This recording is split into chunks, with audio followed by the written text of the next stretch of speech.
picture that he showed on the screen. It's a deity El, the god El. Pay attention to the crown or the headdress, if you will. This is a picture from the front of the same statue, a little closer, and a little bit from the side here. Now, this headdress is actually the Atef crown. If you go on Webster's online dictionary, that's what it says. Atef is the specific feathered white crown of the Egyptian deity Osiris. It combines the head jet, the crown of Upper Egypt, with red ostrich feather for the Osiris cult. The Atef crown identifies Osiris in ancient Egyptian painting. If you go to Webster's dictionary, Merriam-Webster, it says Atef, hold on, a tall crown with a long feather on each side, shown in the art of ancient Upper Egypt as worn by Osiris. Okay, here you can see Osar or Osiris with the Atef crown. This is from the Papyrus of Nebket. It's actually in the Louvre Museum, and you can see me filming that papyrus on the video entitled Reality Check. Why black people ain't going nowhere. But you might as well put Afro Style Reality Check, it's gonna come up. And in here, it's also from the Louvre Museum. You have Osiris in the middle with the Atef crown, and the description for it. If you go on the website of the Louvre Museum and you type Royal and Divine Triad, you can do a search and you will see they mention that he is actually wearing the Atef crown. Now, finally, you can compare the crowns. Okay, first you have the god of the Arabs Negroes, which first is El, but somehow, some way becomes Allah. But that's up to y'all. That's up to the doctor. And then you have the one that I showed you, Osiris. Then again, from the front, compared with another statue of Osiris, and then finally the same statue from another angle. Biblical King's Seal discovered in dump site. This is the royal seal of the King Hezekiah, and here we have an Ankh. And finally, last but not least, you need to see it to believe it.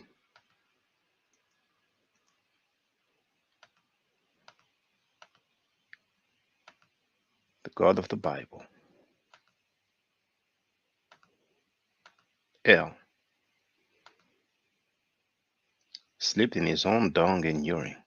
This is Ugaritic Narrative Poetry, page 195.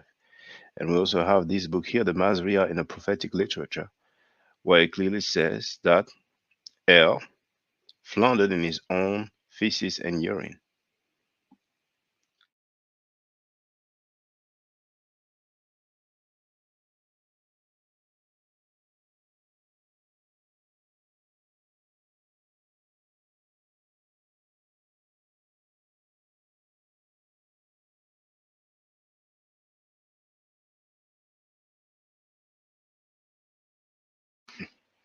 Hotep Senuhena Senuti Iti Ren Ishakandugu Kemet. I hope you're doing well.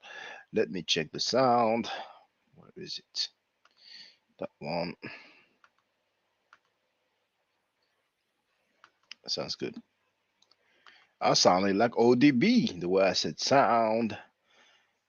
I was affected by the climate, but it's all good. So the title of this video is Ancient Egyptian Physical Appearance. Now, if you have some pad handy at hand, then feel free to take it and make some notes. There was a good build on Chief X's channel for me. It was the morning, and I guess it was late night in America, and we had a good build on opposing views. It was cordial. But before I played, for those who haven't heard it, let's listen to our brother Chief X when he came on my platform. hold on one second. I just want to get out here and say thanks for having me on. And I said I'm still Chief X, the God Best reincarnated. And I just want to let everybody know the God Best is the greatest Egyptian deity that ever lived. The God Best will whoop all their butts. I want to do an S, by the way. Wait, I have to ask Chief X. Chief X, is that you?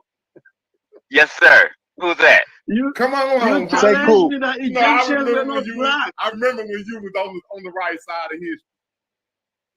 Let me just say to say, I had a debate with you. What? Hold up. Jabari just performed a miracle.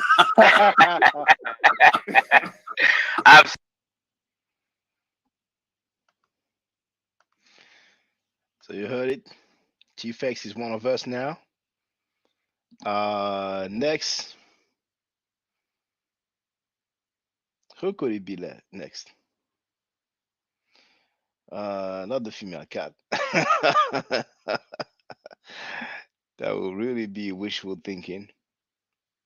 Chief X is going to be a Kemetic representative on the West Coast. How about that? Sounds good to me. Yes, who would have thought that he would say something like that?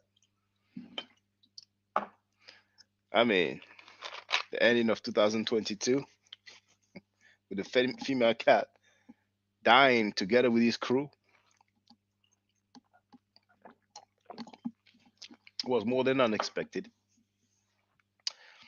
So, I'm going to share the link to Chief X's video. So, you have the full thing. So, if you have a pen and paper handy, make some notes. You're going to hear about phenotype, ancient population, DNA, the whole yard.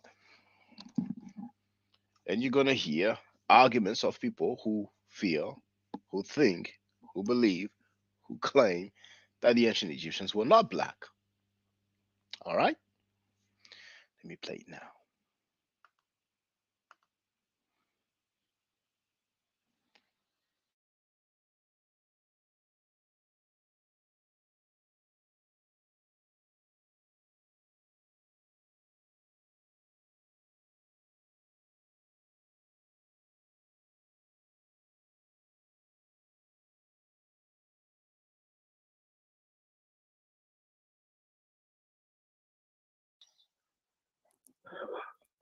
We have the great Hall of Famer, Shaka Ndugu Kemet.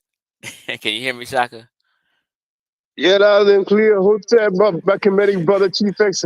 Greetings to everybody on the panel. Yeah, Chief X. Shaka, let me If tell you're you first. joking, you Shaka, gotta say psych. Shaka, can you hear me? Yeah, Shaka, I can hear you. Now, let me just say where I remember you from initially, so you can understand my history of how I see and know you from.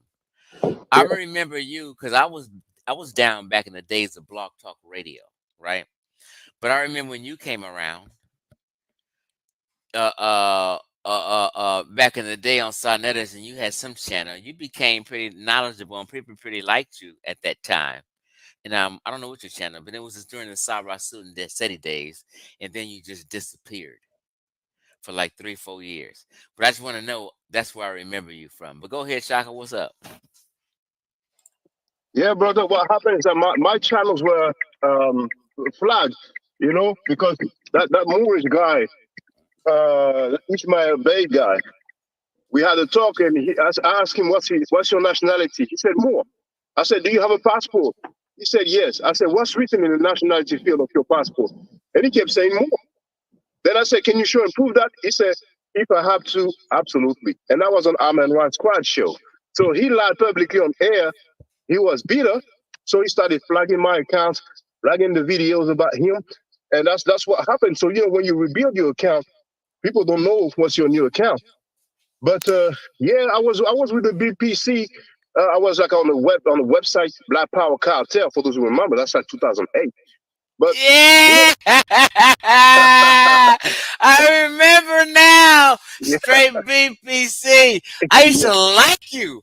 Now listen here. I was in the coat then, but I used to like you. I'll spank your ass now, but I used to like you, bro. Go ahead, Shaka. yeah, but you should joke it. You should say, "Oh, I'm joking," or "Psych," because when you said, last time when Dubai was on, I thought you were serious. I started telling people, "Hey, he's one of us now." So you got to be committed for 3 months at least. You got to do us a solid now. No, We but want you on our team, brother. This is not a cult, brother. It's a choice. We're look, not claiming that we are Egyptians. But go ahead, brother. I still represent the God best reincarnate. I still represent that little, that's my little moniker. The God Yeah, best. But I chose because God best. I still say that. That's why I say I'm still the God best reincarnated, and I represent best. But in I picked best because best personality I identify with. I picked best and took that on that nickname for another reason. Most people didn't do that because he was a dwarf. I'm short. He had the goatee. He was a protector of women and children. I have a whole video on it. But anyway, I still represent best. Go ahead, Shako. How you been, man? I'm chilling. I'm heading to work.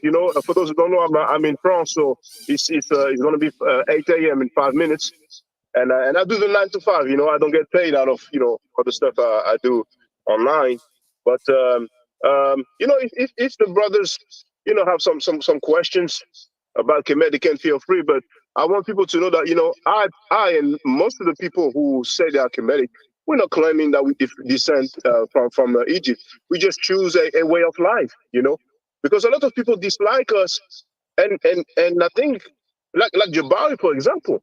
Earlier, I heard I think the word cult was used.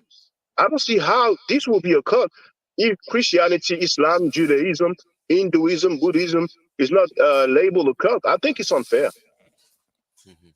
Yeah, but then I was gonna say with those religions, the Abrahamic faiths, all of them originated in a certain point and they spread out, and people again, many people understood that. It's a monotheistic I religion. think That's my point.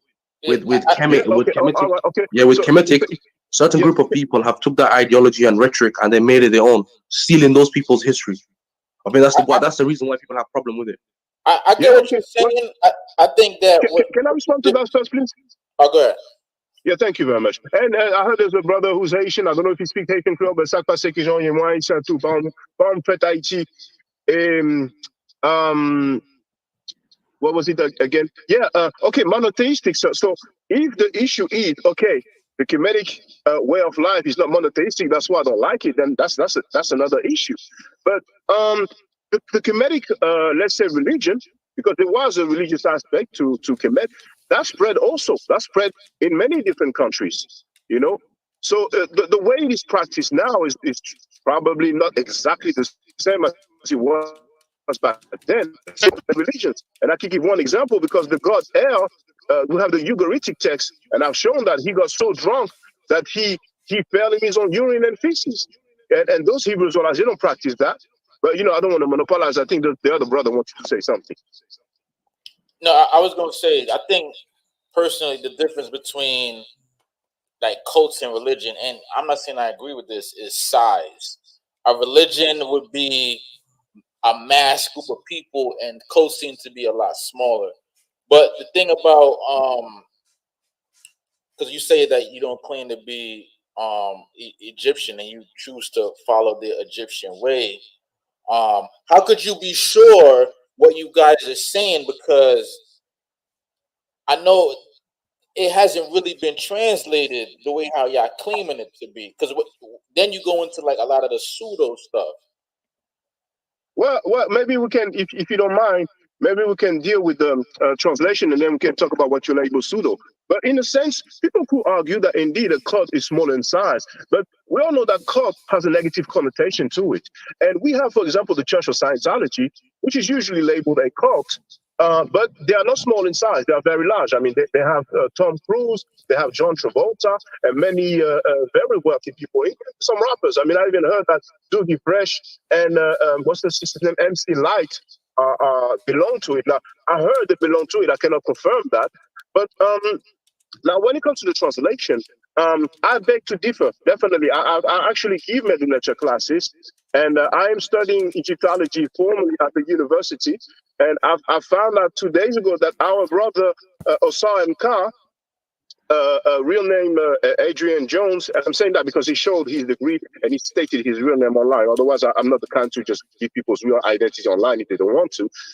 I found out with a big surprise that he has taken the same program, university program that I am in now. So I think the main reason why people say that the meta-lecture has not been deciphered is because of Walter Williams' claims.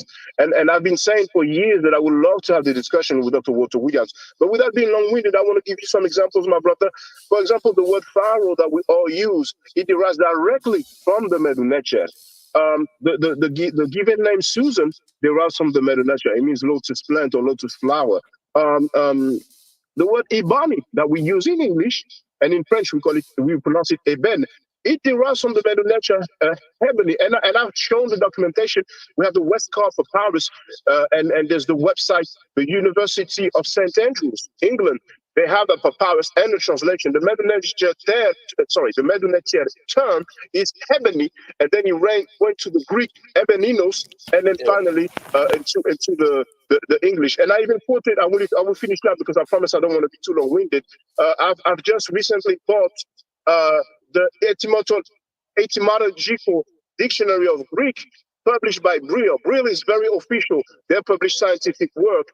And the author is called Beeks, and people can look up his credentials. They can look at the title of the book that I've given. The guy is heavy language. But yeah, I will. And now, I don't want to put up. I was going to ask a question.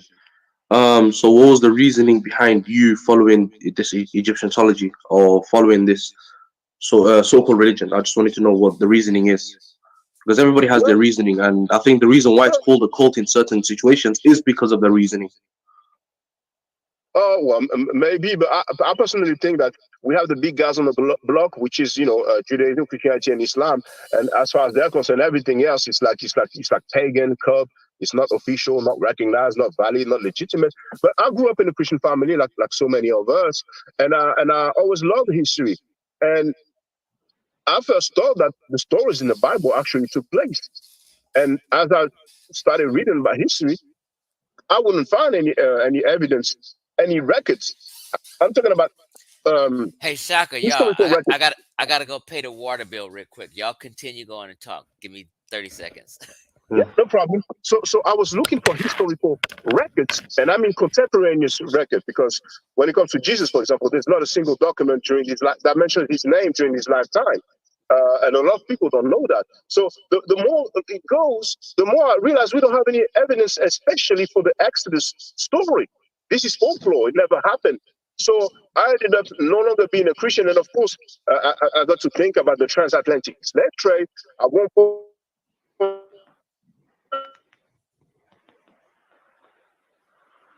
did he break up, or is that just me? I think so. He broke up. But I was gonna ask the question. I wanted to know the exact reasoning why he became or followed the religion of Egyptology. He's saying that he was like researching, and then I guess he figured that he ain't seen nothing historical about Christianity and the rest of them. But my whole thing is this, right? Your phone breaking up, brother. Your phone breaking up pretty bad. We can't even hear you. Yeah. And if your phone breaking up, but you're glitching. You're Borgen. Can you hear me? Yeah, we can hear you now. Can you hear me? Yeah, I'm sorry. I'm in the same spot. Yeah. Yeah, it sounds pretty bad. You're in the Matrix. He's traveling, so he's probably in a spot where he don't got good reception. Yeah. What about now? Is it okay now? Yeah.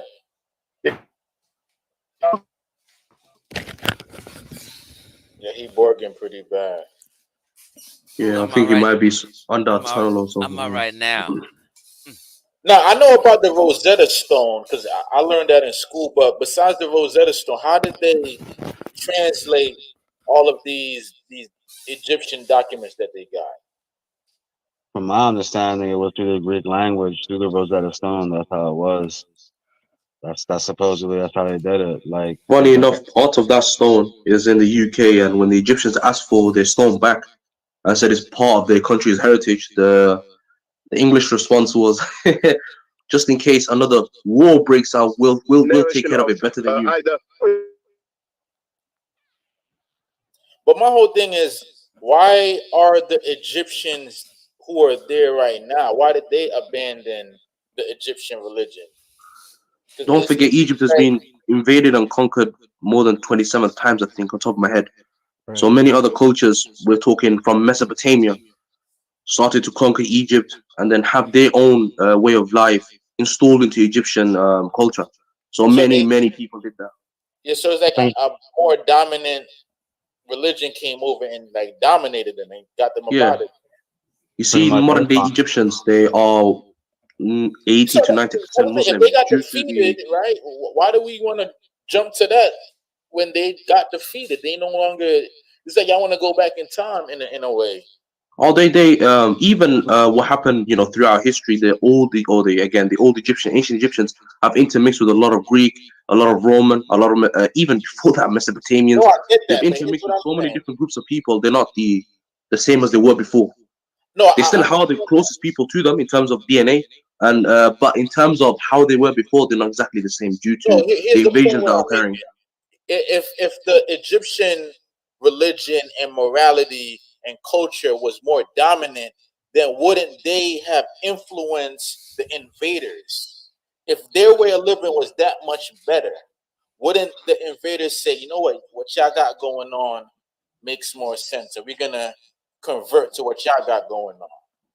Possibly, but then again, I think it wasn't a peaceful situation where they invaded and then they took over. I think it was more of invasion, intermixing, and then take over, and then they installed their own ideals into the system. Just like how Alexandria, I don't call him the Great, but he tried to put himself into the pyramids. How he tried to force himself into the pyramids because that's Yeah, what a because lot of European countries and Mediterraneans wanted to do at that time. They saw Egypt as a country of fascination, so they wanted to install their own reputation into yeah, um, ancient Egypt.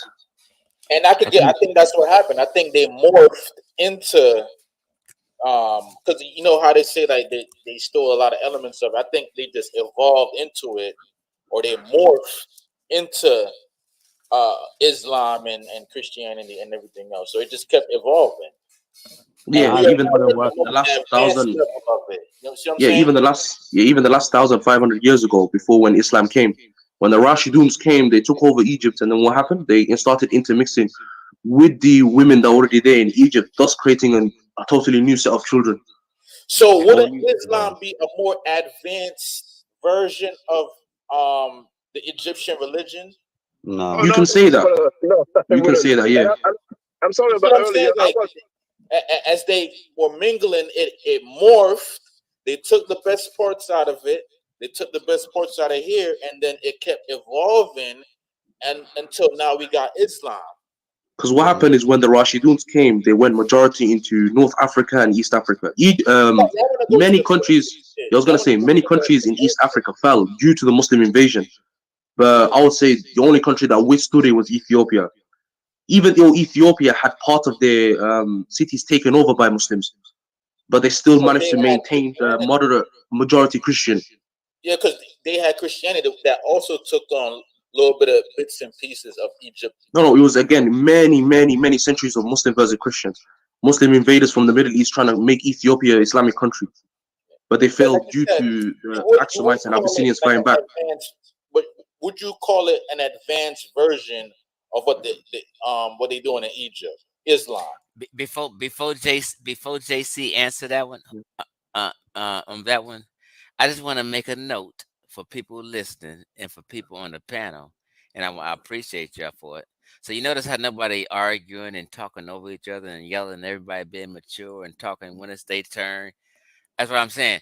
When I have a panel of people, I don't do all that yelling and 6 and 5 people talking at one time. Everybody's been appropriate, and I want to give a shout out and thank y'all for that.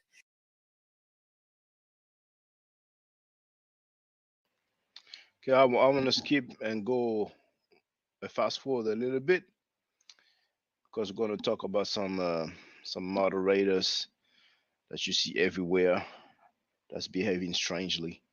For those that don't know, only the members of the channel can participate in the chat. It's $3 a month. That's $36 a year. There's no obligation to. It's not like you have to be a member for a year or so. You can stop anytime. I don't know any personal information. I don't know the first name, nor the last name, nor the phone number, email address, postal address. I don't have any information except for the username, the YouTube username. It's YouTube that handles all of this.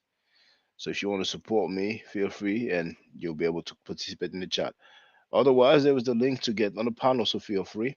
I see there's not much participation, so if it's like that, then I guess I won't have much to say and put an end to the live stream.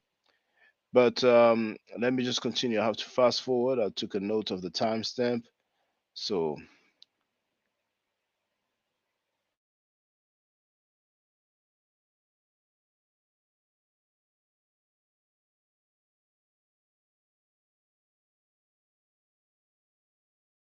But back to somebody, back to what somebody was saying, asking the question if um, Islam is like I forgot the term used. It was not updated, but like a new version of the Kemetic way of life or religion. I would say absolutely not. Not at all. And all these religions, like Judaism, Christianity, and Islam, and sometimes I think that Christianity, some people will be like, we have to wonder if Christianity was not there before Judaism, because those Canaanites they were polytheistic. They had several gods. They had El, Baal, Astarte. They had so many, and we didn't have something formal as it is now. But anyway, these we have writings.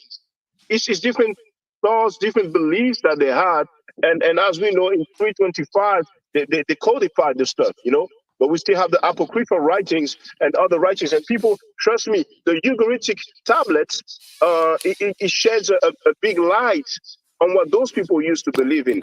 But our people, what they do when they have a discourse, and you can see the Hebrew Israelites on Sanetta channel, for example, all they do is just quote the Bible, And the Bible is not a historical writing, and we can just look at the date of the text, And people don't See, know that the oldest Bible is in Greek. The oldest complete Bible is in Greek. It's not yeah. even in the And language the of the the Hebrew. oldest version of it is in Ethiopia. I was gonna say, look, Shaka, I No, do it's get the not, point. brother. It's not. You need to give me the date. People claim that it is oldest, but if you show me a doctor, a PhD that says, okay, it is dated to that period of time, I'll be interested. That's a false No claim, but problem. keep going, brother. I was gonna say, yeah, I'll do my research on it for you, and I'll get the actual definition or the answer for it. But I do know that Ethiopia Yes. was practicing Christianity long before Europe. But yeah, I was gonna Yeah, make you're the talking point as about the well. Kebrat Nagas, right? Pardon? You're talking about the Kebrat Nagas, right? Yeah, because no, I'm not talking about that. I'm talking about in general Christianity. I'm talking about how the Ethiopians No, already practicing. the Ethiopian Bible, like the alleged oldest Bible. But yeah, Yeah, I mean, feel free to have a look. Trust me, it's not as old as they claim. no problem. I'll look into it for you, no worries. But And yeah, I was gonna. regarding the translation of the Meta Nature, the Ugaritic text, it's in cuneiform writing, So nobody says the cuneiform has not been deciphered, and we were not there when they came up with those symbols. And the Hebrew at one point was no longer a living language. It was just kind of a liturgical language, and they revived the Hebrew language. But yet nobody claims that it hasn't been deciphered. And the funny thing is that the Hebrew script derives from the hieroglyphic script. A lot of people don't know that. And I'm not saying that. We have Orly Gold Watson. She's a professor at the university in Jerusalem. But I have that on my website. But go ahead, brother. But yeah, I was gonna put a connotation to what I said earlier. I was gonna answer the brother on the top right. Firstly, I also agree with the fact that it was the dominant religion due to the fact that a lot of the people they had on his side, he had many other people of groups of people supporting this religion due to the belief system of that religion. So I do agree on that part. The second part was there had to be, again, for Islam to expand, there had to be a unification in the Middle East, meaning that the southern Middle Eastern were Muslims already, while the North wasn't. They were majority Christians. And then what happened was after the mass conversion of the North, then they started to expand out. They started off with North and East Africa, and then they expanded out their the rest of the way. But yeah, in general, what I can say is Islam. Some of it was some of the when they're passing down the religion of Islam to other people, some of it was true conversionism, and some of it was through brutality. And there's two parts of it. Just like many of the Abrahamic religions, if you look at how Christianity, if you look at or do research on the Lord's Army, the Spanish Inquisition, if you look at all of the stuff that happened, due to the name of Christianity, the Crusaders, you'll understand that every religion has its dark past. Even Judaism as well. A lot of people don't know about some of the because again in Islam and in Christianity, those Israelites at that time were considered to be people were considered to be among the most righteous at that time until they disfavored from God due to their actions. And it's written many times in Abrahamic books, especially in the Quran, where it talks about how the Jews of that time or the Israelites refused Jesus and then they refused Muhammad. And they still wait for their Messiah till this day. And again, if you're a believer of the Abrahamic religion, you know that there's only one person who's coming towards the end of time. It's the Antichrist. There's no other answer. So they're going to be following the Antichrist, thinking that that's their Messiah, that's the Al-Masih. Well, again, I don't want to babble you with the Abrahamic talk, but yeah, there is some truth to what the brother on the top right said. And with the why did the Egyptians abandon their native religion, or whatever you want to call it, and choose Islam? Some of it was through brutality, and some of it was through conversion. Just time change, language changes, and when people become rulership, Islam comes with a sword. You know what I mean? The sword they can't of conquer Islam. them. You know what I mean? And you need to convert and fall in line and become a Muslim, or you become a slave. Right? I mean, so if sometimes Muslims enslave you, if you're not another Muslim, you may be enslaved. So people just fall in line. Time change. People migrate. Shit just happens. There was one people that got around. There was was gonna one say people that got around the Islamic conquest. What was it? The Zoroastrians over there in Persia. Although they are Shiite, they managed to keep their mystic, shamanistic practices and Sufism. Yeah, but it couldn't have only been the military and the sword though, because I just don't see people going with that. If you come in with the sword, I see people rebelling if that's the case. There had to be some level of they wanted to just abandon that shit after a while. I don't always mean a physical sword. It's a hard stance. Islam is this and do this and this is what's happening, and it's just a hard stance they take and force people to change ideologies. I just think Egypt was so diluted at that point that it just kind of got lost, where the people migrated somewhere else. I want to ask Shaka something just real quick, bro. You ever heard anything about ancient Egyptians? Not saying you agree with this. I want to know if you ever heard about it, like migrating into the Iberian Peninsula and possibly going into Britain. They said they found like Egyptian style mummies. And like No, I never heard of that. No, I mean they were probably migrated in some parts of Africa. Sheikh Diop has a map with arrows showing that they went towards West Africa, and I think we have remnants around the Dogon. So maybe ultimately, I mean, people can travel anywhere, but that sounds a little bit far fetched to me. But if they have evidence, we can look at it. But what my take regarding the question about why the Egyptians abandoned their religion, Kemet was finally invaded in 600 BC by the Assyrians. Then around 400 BC, Alexander the Macedonian, that's the Greek Empire, the Ptolemy dynasty, they took control of the land. And then finally, I think around 50 BC, it was the Romans, Now the Muslims, they came, as we know, 600 years later. And I think it's the Emperor Augustine who closed down the temples, and that was the end of the hieroglyphic writing.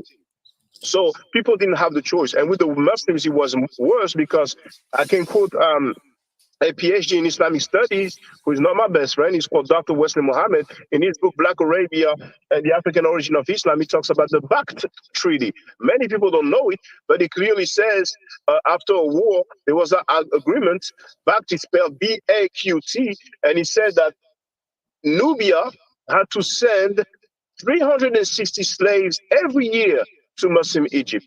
But Wesley Mohammed, being a Muslim apologist, he wrote in his own book that I quoted that the Nubians were the victor and they determined the terms of the agreement. So can you imagine you have a war with some people and you win the war and you say, okay, I won the war, and every year I will send you 360 slaves. But yeah, I'll leave it there. Okay. Look, the first thing I was going to say about Nubia, with Sudan, it's different because Sudan is also, I would say, relatively as old as ancient Egypt. These people have been fighting Romans. They've been fighting many other empires before that too. They've even controlled Egypt for about a century.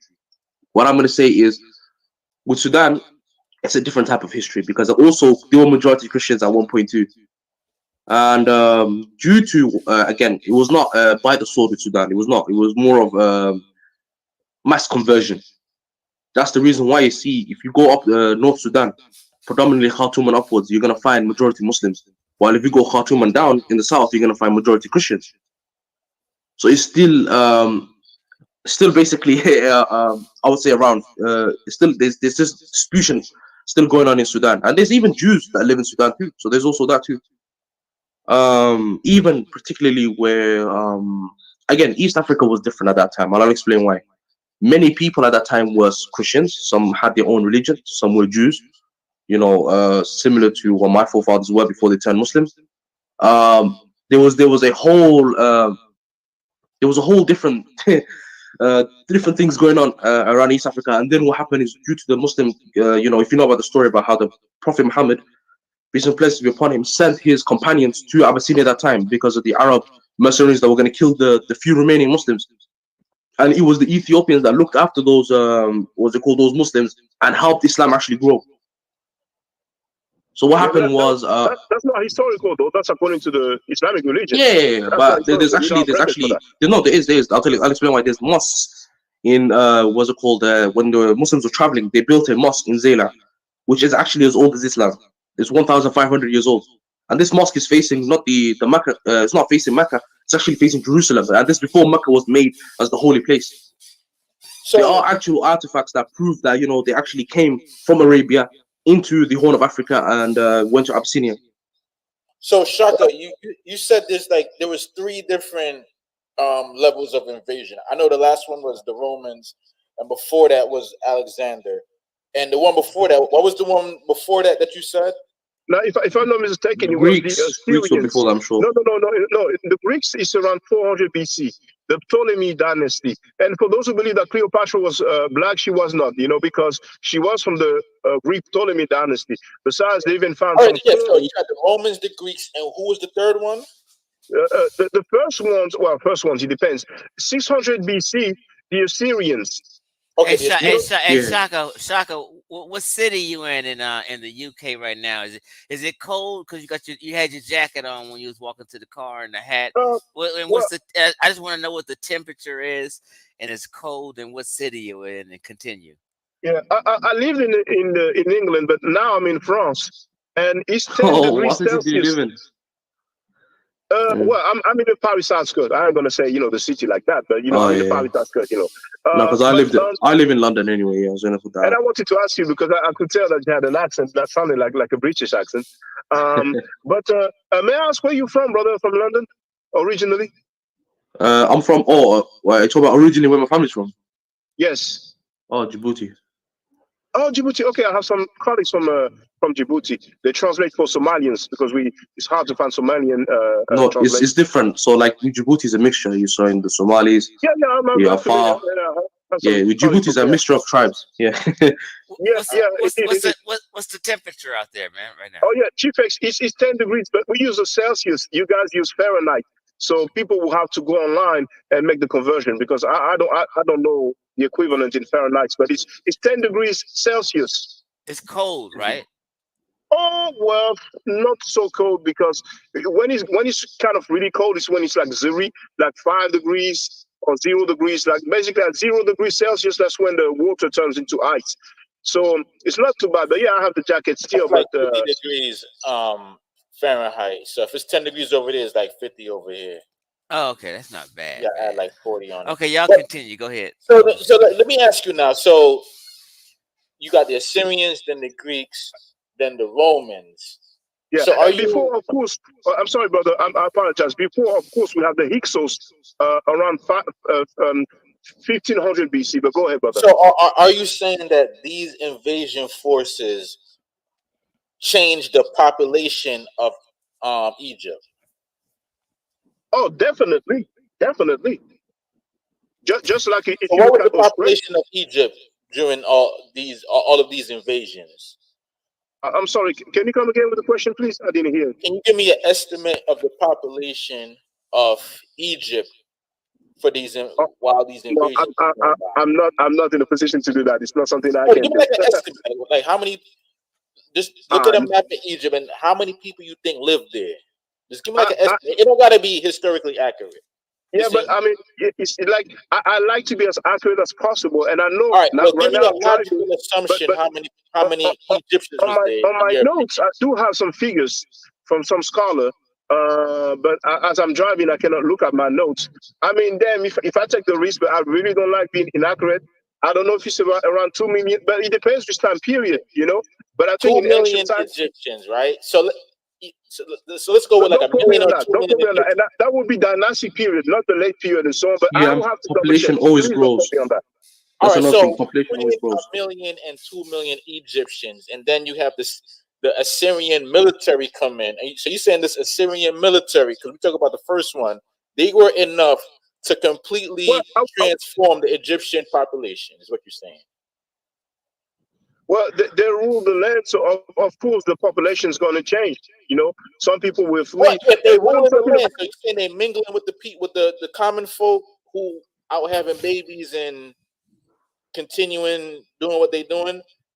These ruling yes, elites, you were but able the to mixing, change the population. yes, the mixing started even earlier. Now, what I'm talking about, people can look up the sack of Thebes. Now, Thebes is spelled Thebes. You know, so that's 600 BC roughly. So Before that, So we you had the saying that? Hold Hyksos. on, not to cut you because you kind of be going on. You saying that every single soldier that went over there, they just stayed over in Egypt and they just completely transformed the population. I would say majority of them. Well, I cannot talk. I cannot speak for every single soldiers. Yeah, because I don't I'll think tell you that why. every soldier would be over there and they would just be popping out babies with all the Egyptians and. No. But if we're using logic, what do No, soldiers I do don't when think they're so. in foreign lands? They usually stay there and they mingle with the women of that land. But you That's what weren't majority here. of them do. But even then, No, but you weren't here earlier when I was showing the map of Assyria and these places. They're not that far away from Egypt. So even Yeah. if they were invading, we're not talking about no physically different looking people like how y'all think. No, Because but it's all DNA the is same different. area. no, DNA they is were different. different. You want me to pull up They the were map? different, brothers. Let me pull up the map They again were. and show you what you're talking about. Because you're making it sound like you No, had but it's not. Look, Chinese people coming over. No, brother, it's not always about the skin color. It's always about the DNA. DNA wise, Egyptians and Assyrians were different people. So you're saying they were different physically, or they were just different because one spoke one language and the other spoke another? No, different as in DNA composition. DNA composition meaning different origins, different haplogroups. I want to pull up the map again and show you. Geographically, they all bunched up in the same area, though. How could they be so? How could the DNA be so different? You think there's like this invisible line that says? Okay, then I'll use modern day context. People of Mauritania are different from people of Senegal in terms of DNA composition. That's the point I'm trying to make. Yeah, but do they look like that much different? Yeah, they would. No, but DNA, that's something else. Because I mean, you know, I have a good brother in Gozi. He talks about the DNA a lot, you know. But I'm not convinced. But he said he's going to write something and come up with a presentation. But I want to say, it might look a little bit different, but you making it sound like you had over here. You had like these white Chinese people And No, my brother, two miles over here, you got black people. hear me out, brother. Hear me out, brother. The Assyrians, the Canaanites is basically what we call Israel today. You know, Palestine. It's near. It's bordering Egypt, but they were not That's black like like Canada the and Egyptians. America. Come again? It's like Canada and America. It's like a little border. Yes, indeed. Indeed, it's a bordering country, and the Canaanites were white skinned. They were Caucasoids, and there is the Beni Hassan painting, and that's 1900 BC. That's way before all these other invasions that we talked about. But And if we they're have the neighbors, word. then why would they be black and why would they be white? Well, brother, we have Spain. They are white. Very close. Well, okay. Then we still have some white people. We have the Berbers. But I mean, I cannot explain to you why this population happened to have that skin color. What I can tell you is that the evidence, the data, the record is the painting from Beni Hassan. And also, we have other paintings showing Asiatics, you know, that they used to call Amu. We have a fair bit, but people are not familiar with that. And those are original artifacts. And we can clearly see that those people were. Sorry, what did they call Afro-Asiatics? No, not hold on. Afro-Asiatics. This comment right. This is a good point. The English conquered India, but yet the Indians are still Indian. Yeah, but then the Indians, when they conquered the Indians, it's all about finance, and plus, is modern day history that can be recorded. Indians didn't become British. Look, but there's a difference. English saw Indians as basically as sub-level humans. They didn't see them as equal, so they didn't see them as people that they wanted to intermix with. Like the point he's making is when the British invaded India, the Indian people didn't just cease to exist and now they're a bunch of white people. They might speak English, but they're still Indian.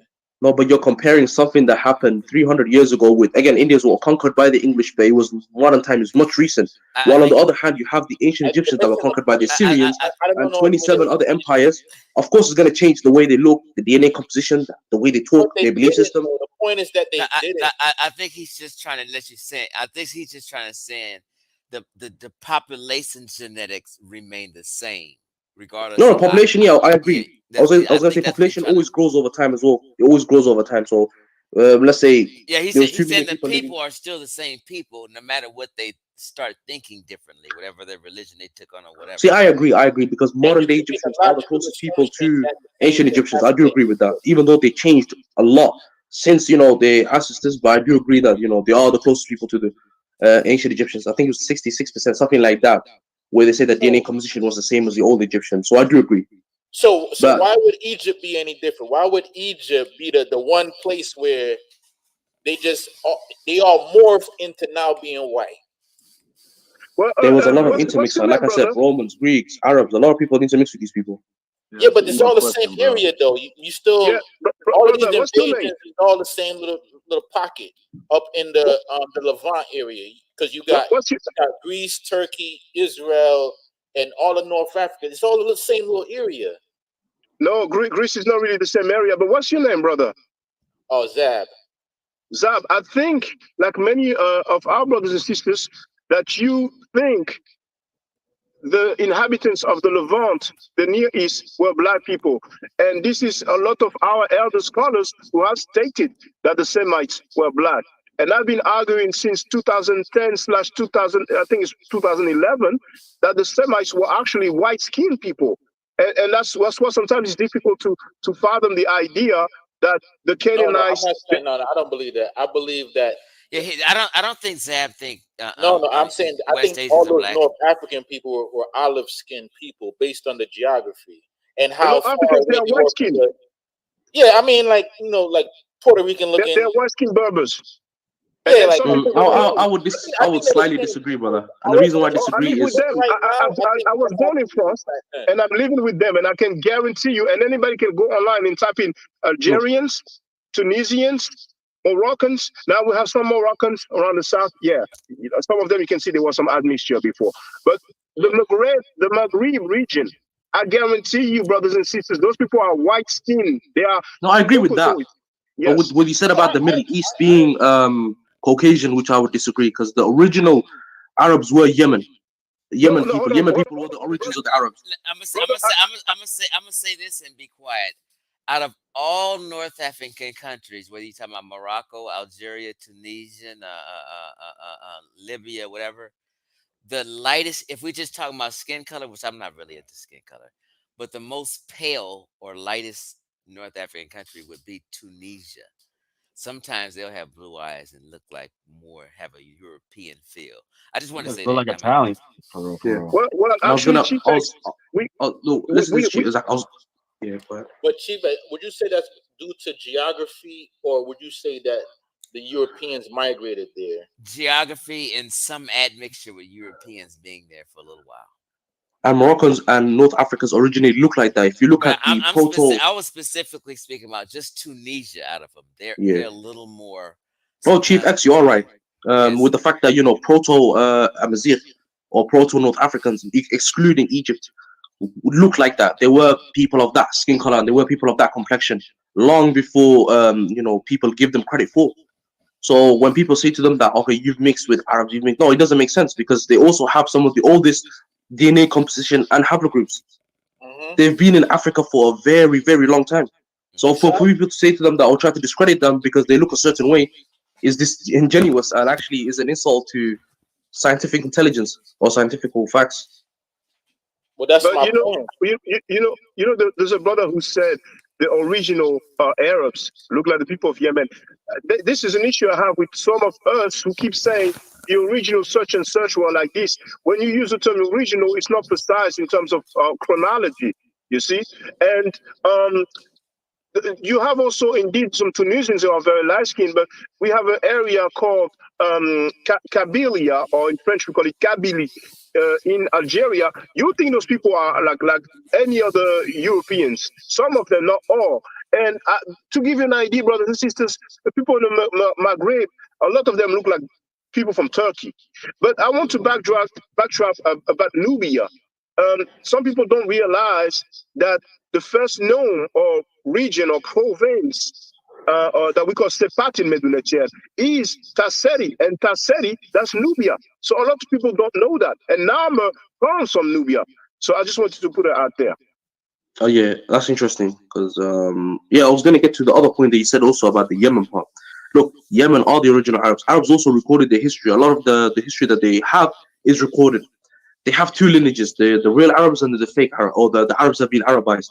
The Prophet Muhammad, peace be upon him, was from the you're Arabized. Talking about the Mustariba Arabs. Yeah, he's from the Arabized Arabs. He's not directly from a lineage of Arabs.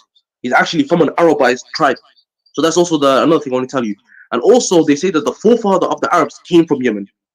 So Yemen is actually the original place where the Arabs lived before they migrated upwards. This thing is getting out of hand again. No. What he's saying, Dr. Wesley Muhammad says it in his book Black Arabia. He talks about the Mustariba Arabs or Arabs. But if people look at the inhabitants of Yemen, because a lot of people think that because Yemen is in the south, it means that the Yemenites are black. We have some people who will be considered black. They're basically, dark skinned in Yemen. It's a reality. But the majority of the Yemenites, people can, now it's a good thing we have the internet, because not all of us can travel to all those regions. But I invite everybody to just go and look at Yemen, because there's a war going on in Saudi Arabia. And those people look the same overall. They look the same as the inhabitants of Arabia. Some of them. Look, I've been to Yemen before the war, and what I can say about Yemen is different. So the south is different from the north. Different practices, different cultures, slightly different ways of life.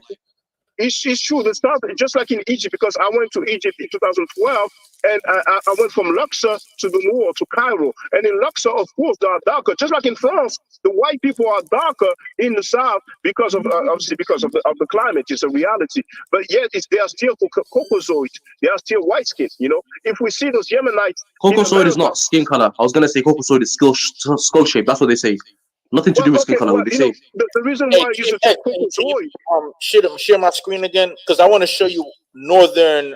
I want to show you Nubia, that is northern Sudan. I want to show you like where it's located. Hold on. Hey, Jada God, are you here? Can you hear us? Are you?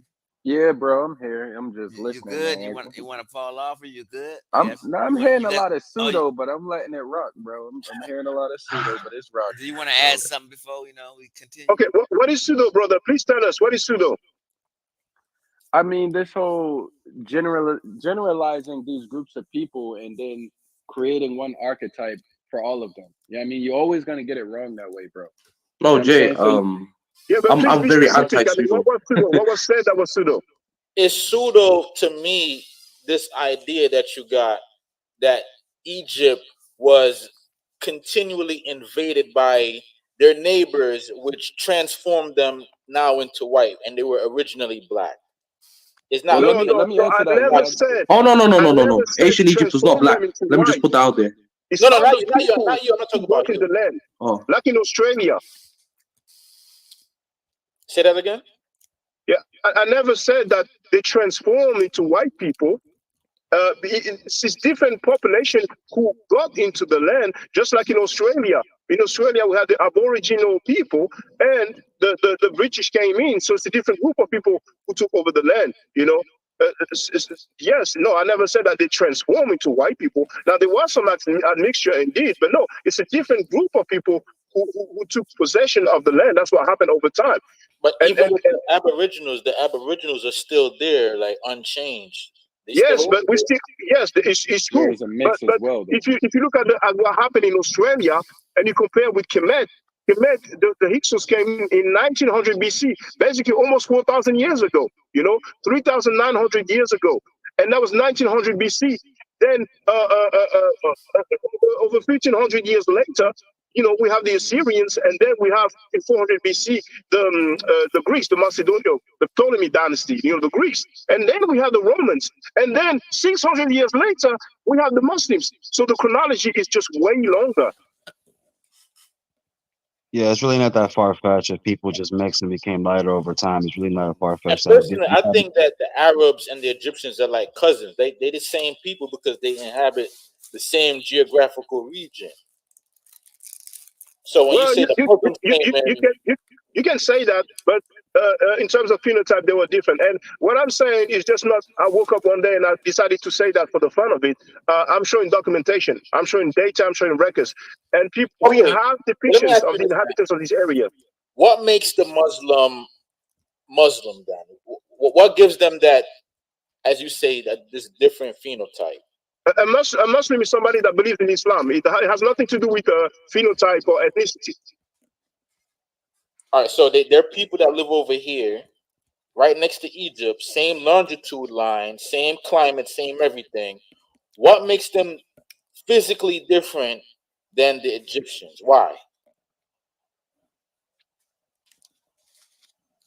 I couldn't hear the First, question. first Shaka, You break up how on my end, but physically feel different free were to they? ask the question again, brother. Why would the Arabia, that's on the same longitude line, same geographical region, be physically different than the Egyptians? Why? Well, it's for the same reason. If you look at somebody from Mali, you can see his phenotype. Mali is black skin, dark skin people. Now, if I'm not mistaken, Mali is bordering Morocco. But you look at the Moroccans, you can look at the king and inhabitants in general, they are white skin. I cannot tell you when they were there first. I wasn't there, but it's a reality. And we have their depictions. We have depictions of the Asiatics as well. Way before Islam, we have paintings from these Asiatics around Egypt, and those guys were not black at all. It's a reality. It's a historical fact. But I, our people don't look at the records But Mali because is most of huge, though. I got a question for Shaka. Like a region, another region, if we use just common sense, a region is Western Central Africa. I couldn't tell the difference between a Ghanaian and a Nigerian or Central African. I have 25% Ghanaian, 26% Nigerian, and I have 12% Central African Congo. So I'm a mix. I couldn't tell the difference between the three because they're of the same region and they look similar and they share genetic affinities. So what he's saying is those people around that area up in North Africa and West Asia share some genetic affinities. no, And Chief X, I'm sorry. I have to disagree with that because you were talking about Wow, Arabians, man. and that's a different continent. Arabia is Asia, and the rest is Africa. So it's two different I think they're continents. being Shaq, I got a question for you. Not using What color composition were the ancient Egyptians in your opinion? When you say composition, what do you mean? Start with the origin. So talk about how the ancient Egyptians would have looked like in your image. I'm sorry, I don't understand the question. Can you rephrase it for me? So basically, the ancient Egyptians. Are you asking what did they look like? Is that what you're asking? What did they look like? Yeah, in your opinion, okay, yeah. Okay, Your research, what did they look like? Yeah. Well, I'm saying, and I have demonstrated that they were black skin, just like black people in America, for example. And no, I would disagree. I show a lot of, well, you have the right to disagree, it's fine, but I can give you the record. Are you online right now? Can you just type in Amenhotep, and then you type okay. Well, Chief X has seen it. It's the painting of Amenhotep III. And Amenhotep III is Akhenaten's father. That's King Tut's grandfather. And that was 1300 BC. He's one of the most powerful rulers of ancient Egypt. Now, we have other depictions as well, but this one speaks volume. And it is housed in a Louvre museum. I did not put it there. So that's an example of I was gonna dispute it. I'll say something else. Look, with paintings, drawings, statues, all of that can be disputed. What I'm gonna say is DNA and genetics can't be disputed. I mean, so tell me one person that has the same DNA composition as old ancient Egyptians that are black. You can tell me this. Tell me the people that have the same DNA composition. I'm looking as at ancient Egyptians that are considered to be black, as you said. I'm looking at a sculpture of Amenhotep. To me, he look like a Puerto Rican dude. See, right now I'm driving, but anybody can do that now. They can go on Google and type in Amenhotep III Louvre Museum, and it will show up. And that's what I use as a background picture. Hold on, please. Allow me, please, to say this. I heard about DNA. Somebody can be black and have some DNA, some genes that will tie him to some parts of Europe. So give me an example. Hold on, wait. DNA is not phenotype. So when we're talking about physical appearance, that's the phenotype. But go ahead, brother. No, but physical appearance and again, drawings, statues, all of this can be disputed. That's my point. DNA can't. And as I said, modern day Egyptians, modern day Egyptians have 66% of the ancient Egyptians' DNA composition. So they are true descendants of those people. There's no argument in that. Phenotype is not going to tell you what you think they look like. And if they have, wait, 2 seconds. Let me finish my point. The second point is if they have 66% composition of those ancient Egyptians' DNA, then you can only guess that those ancient Egyptians look like the people of Egypt today. It only makes sense. 66%. Okay. Well, brother, I have two videos. One is called Black Ancient Egyptians. The other one is called Black Ancient Egyptians Part 2. Those pictures are from the tombs of the rulers of ancient Egypt. Now, you don't have to watch it, but if you want to, I'm giving you a reference. The second thing, phenotypes actually derived from genetics and DNA. Please, I've listened to you. Brother, please, if I show you a painting of George Bush, will you dispute it? No. So why would you dispute paintings from Kemet? Because modern times you can take a picture and you can see clearly. That's the difference. Yes, I understand we can take a picture, but on the paintings we can clearly as well. We didn't have pictures in ancient times. But we do have, and hear me, I'm not talking about statues, I'm talking about paintings. So you have to be fair. You cannot have it both ways. You cannot. If I show you a painting of Bill Clinton, you will not reject it. So you have the right to dispute it. It's fine. People because don't modern days there's always other ways to find out if that's actually true. Yeah. So I wouldn't trust the painting as it is right now in modern day times. But again, there are other means and methods to find out how that person truly look like. That's my point. It's called visual evidence. Then indeed, those people, sometimes they will talk about the DNA, but they fail to say that they take the DNA mainly from the late period, and Diop wanted to do the melanin dosage test. They wouldn't give him the sample from the royal mummies, Look, so, as Nivelle said, he made a good point. Paintings are limited by technology, pigments, and time. No, but hold on, brother. At least look at the stuff that I'm telling you before you reject it. Why would you reject something before you see it? At least have a look. Because it's not a credible sourse. Okay. It's not a credible source. A painting is not a credible source. Can we also come in? Archaeological document in the Louvre Museum, one of the most, it doesn't matter if the most visited museum in the world, but you cannot say that the archaeological document is not a credible source. The Louvre Museum is a credible source. So you have to take that back, brother. No, but you're using a painting as your argument, and that's a source that I disagree with. That's the reason why I said if you can't wait. You have the right. No, but then again, but that's the reason why I said visual representation of ancient Egyptians can be disputed. DNA, haplogroups, all of this genetic composition can't be disputed. That's my argument, and which is true, scientifically backed. And I said 66%. the ancient Egyptians share the same modern Egyptians. So you cannot argue that if 66% of the ancient That's not true. DNA can be. modern day Egyptians, you can only assume what one looked like. Shaka just let said. me ask you Can I now. talk? This Shaka just 66% said that you're talking about. I'll send you the link. Well, no, yeah, okay, yeah, but I'm just asking you because I'm driving. I cannot have a look at the link now. Which population did you take the samples from? What do you say? Oh, they took it all over Egypt. They took it all over Egypt. Where? From where? They took it all over. I'll bring you the research paper. You can read it yourself. Okay. Now let me ask you what time period was it? What time period was it? Modern time period where you can actually check the style. So I'm talking maybe. No. I don't know, maybe 5-10 years ago. It said somewhere around 2016 or 17. If I'm wrong, I could be wrong, but there's a misunderstanding right now. Now, of course, they would take it recently for the modern inhabitants to make the comparison. But for the ancient Egyptians, the samples that they've taken, what time period was it? It depends. That's what I'm saying. You need to read this research paper. I haven't read it all, but I've read the top of it, which makes sense. Now, let me tell you why I'm asking you that. Because if they took the samples from the late period, then obviously we will have a lot of Greek people. Now, the Arabs, anyway, I mean, the people that we have now, they cannot be the people that we have before, for all the reasons that we talked about. Okay, so question I'm going to ask you. Where do you think, again, the problem with you is you're disputing the fact that they're black. So again, where do you think that these black people, as you said, they migrated to West Africa, right? Where do these black people of original ancient Egyptian descent, how have all of them disappeared? Because again, there's very little to no black ancient Egyptians.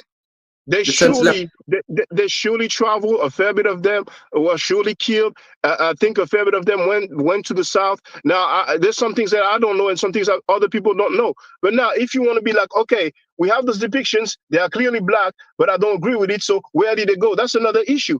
Now, let's stick to the records, to the data. No. Yeah, you have made it. It's fine, brother. It's fine. Yeah. But we can always talk about it again. Look, there's a point that I wanted to disagree on.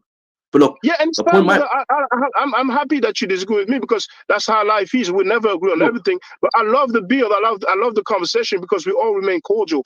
I have to go to work now, but if you want to talk with me, brother, on my channel, my app, forever, I always invite caller. Chief X can vouch for that. So, brothers, thank you very much. It's a very good build. I appreciate you, brothers. No problem. All right. Shaka, I want to speak to the brother. I want to add my own voice.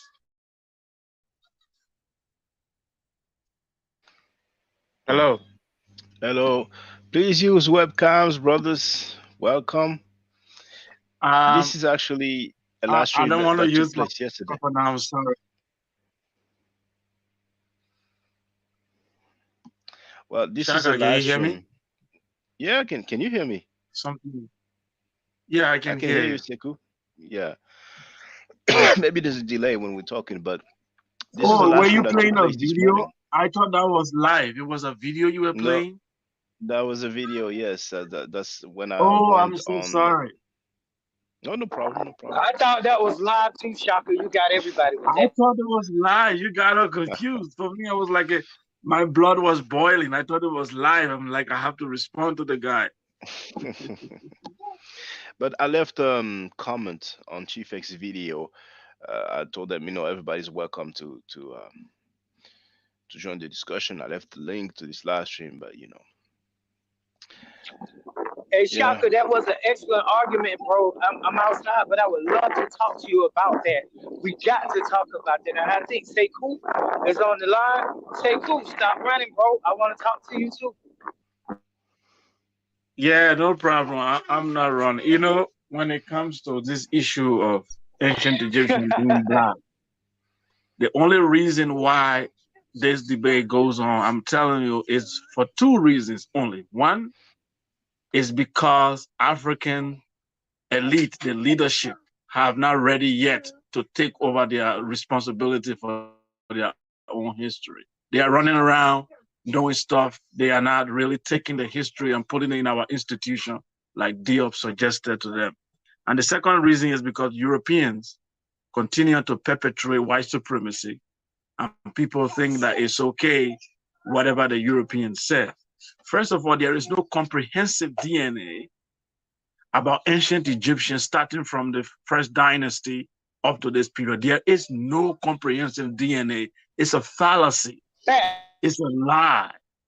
And two, DNA that we have now, the little sample we have, it does not show race. It only shows ancestry, whom they might have. Can you hear me, brother? We can hear you, brother.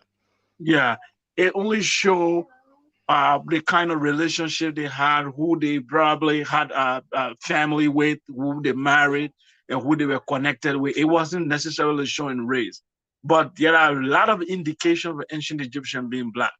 The first we have ellipsis when he does the osteology or craniometry, which of the method to measure the bones of ancient Egyptian. This is not a score, just measuring the bones to see. That method came out that the ancient Egyptian has quote unquote Negro bones. This is the conclusion of the German long time before even Africans Diop even came on the scene. And we move to the issue of how they look, the iconography. People say painting doesn't matter, statue don't matter. They do matter. It's called iconography, is a study. If you see a Greek statue, you don't argue this is a Greek.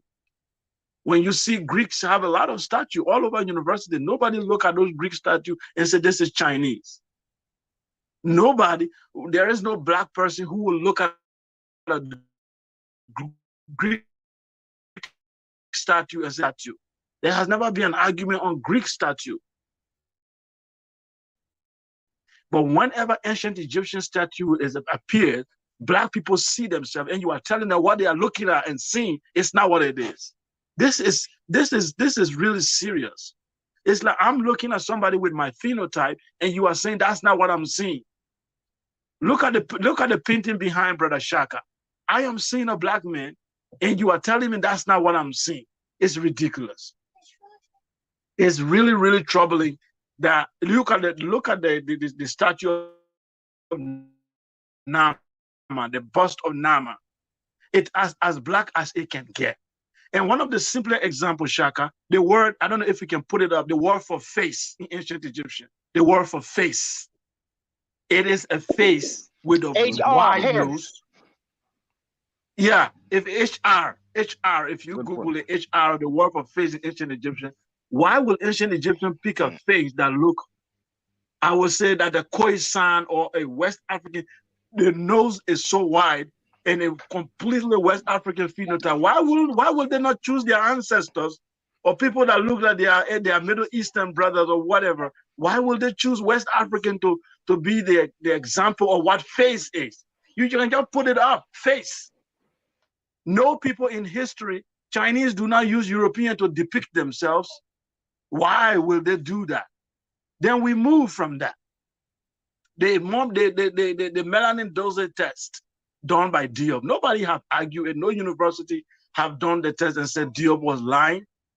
It was a fact that they did the melanin dosage test, and the few of the mummy they tested were absolutely black skin. There is no debate on it. So we see all the paintings, we see everything. Then they go to DNA and they say, oh, the DNA says that they are European. And the few DNA that we have, first of all, it's not about race. And second, those DNA show, for example, they say, Tutankhamun, stop, I'm online.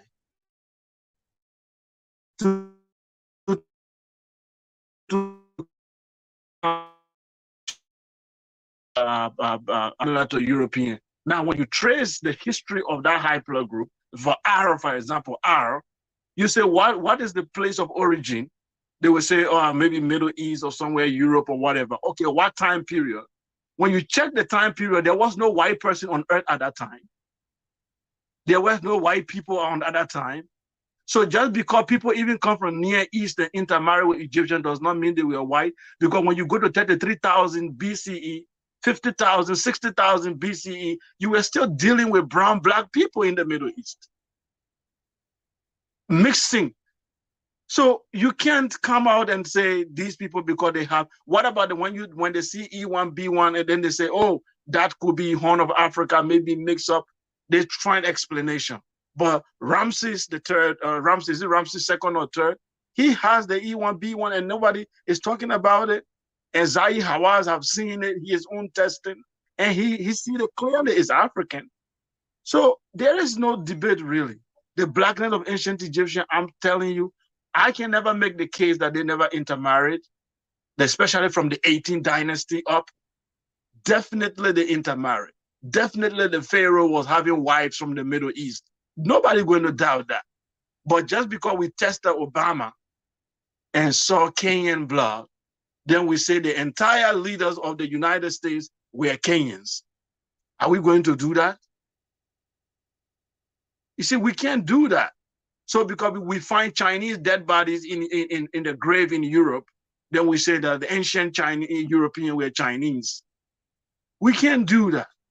Nazca Carter is one of the earliest bones we find in ancient Egypt. And the Nazca Carter, what is the conclusion? They have sub-Saharan affinity. That's the conclusion of the study. Sub-Saharan. So wherever you spin it, it's not going to work. The most ridiculous argument made by Zai Hawaz in one of the TV interview, if you can find it, is there's a Nigerian television station called Arise News. So this lady goes to Egypt and talk about it's a 2020 interview, and Zai Hawaz said the lady opened the book and said, "But I'm seeing people who are black skin and they look like." She's a Nigerian journalist. Said they are clearly black. Zai Hawaz said, "Yeah, they were black, they were dark skin, but they were not Negro." So I'm like, what does that mean? The black people living in Africa, but they were not Negro. What is Negro? Does it not mean black? Negro means black in the European language. Black means black in English language, and Negro may just be Portuguese or Spanish. It just means black, negre in French. So they are playing words. They are playing semantic. They are playing with words. But believe me, Shaka, there's debate. It will continue as long as Africans, universities, African institutions don't take over this story and take it away from them completely and make a position, take an international and a geopolitical position on this issue. Otherwise, it will continue. The only reason why I go around because we are not in the mainstream and we continue this Diop. They have not been fully, his studies have not fully been taken over by African universities. That's why we have this debate. If Africa takes a geopolitical position on this in a university, it's over. Because history is political. That's why you need to know there's politics in history. So you need to take a political position in history. Why is Israel fighting? It's political. Israel is saying that it's our land, God gave it to all, blah, blah, blah. Palestinians say it's for all. So there is never an academic settlement in history. There is always a political settlement. That's what I would say.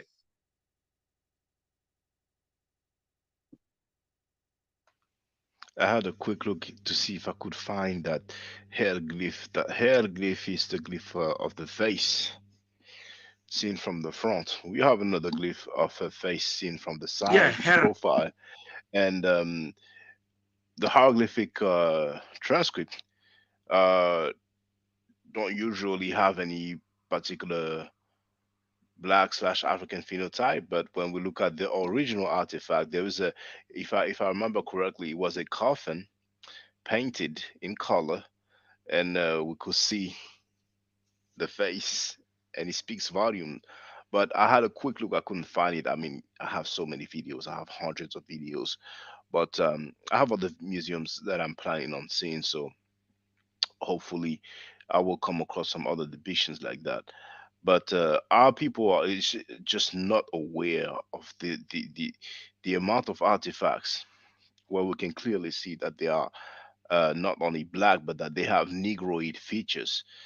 But like Sekou said, for strange reason, and like you have heard with our discussion, the brother, I forgot his name, but the brother is from England.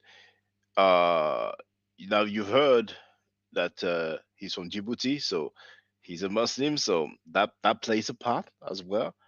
But um, he said it's not a reliable source, and he was talking about this profile picture. And what's interesting is that he rejects it before he even sees it, which shows that a lot of people already have their minds made up, and no matter what you will say, they are not acting in a scientific manner.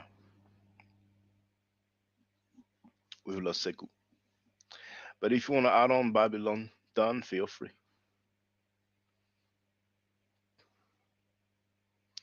Okay, maybe Babylon done is Hey, busy. I'm in traffic right now, Shaka, but I'm listening to y'all brothers. You Oh, know I I see. got something to say though, but I'm just in traffic right now, so I'll talk later. How long do you think it'll be before when you be ready to speak? Roughly.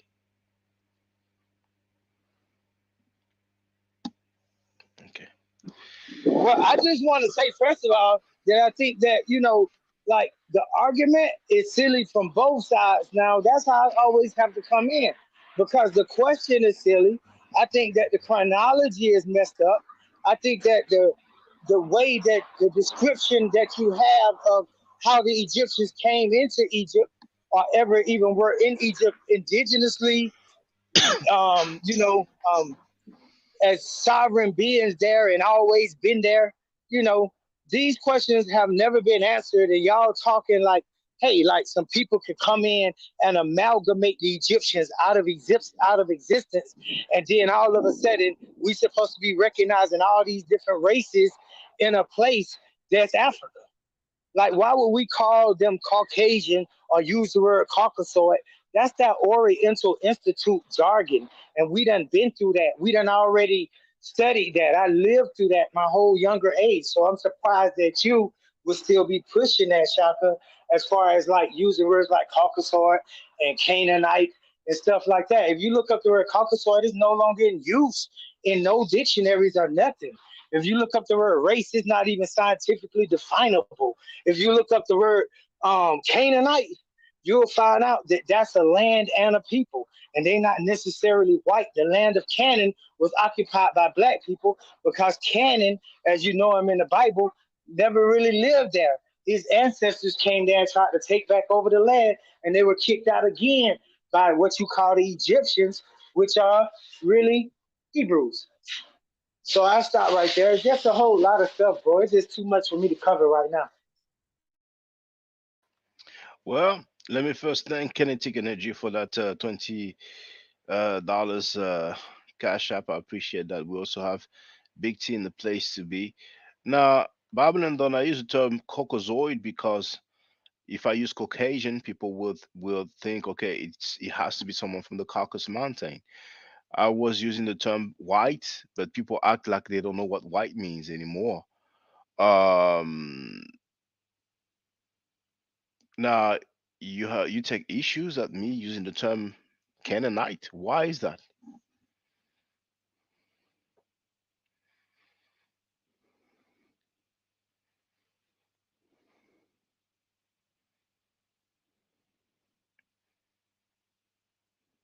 Okay, maybe the brother cannot speak now. V. Bennett wrote, "How can folks live in America and not understand how others can take over Egypt?" But for the record, Babylon also said that we were saying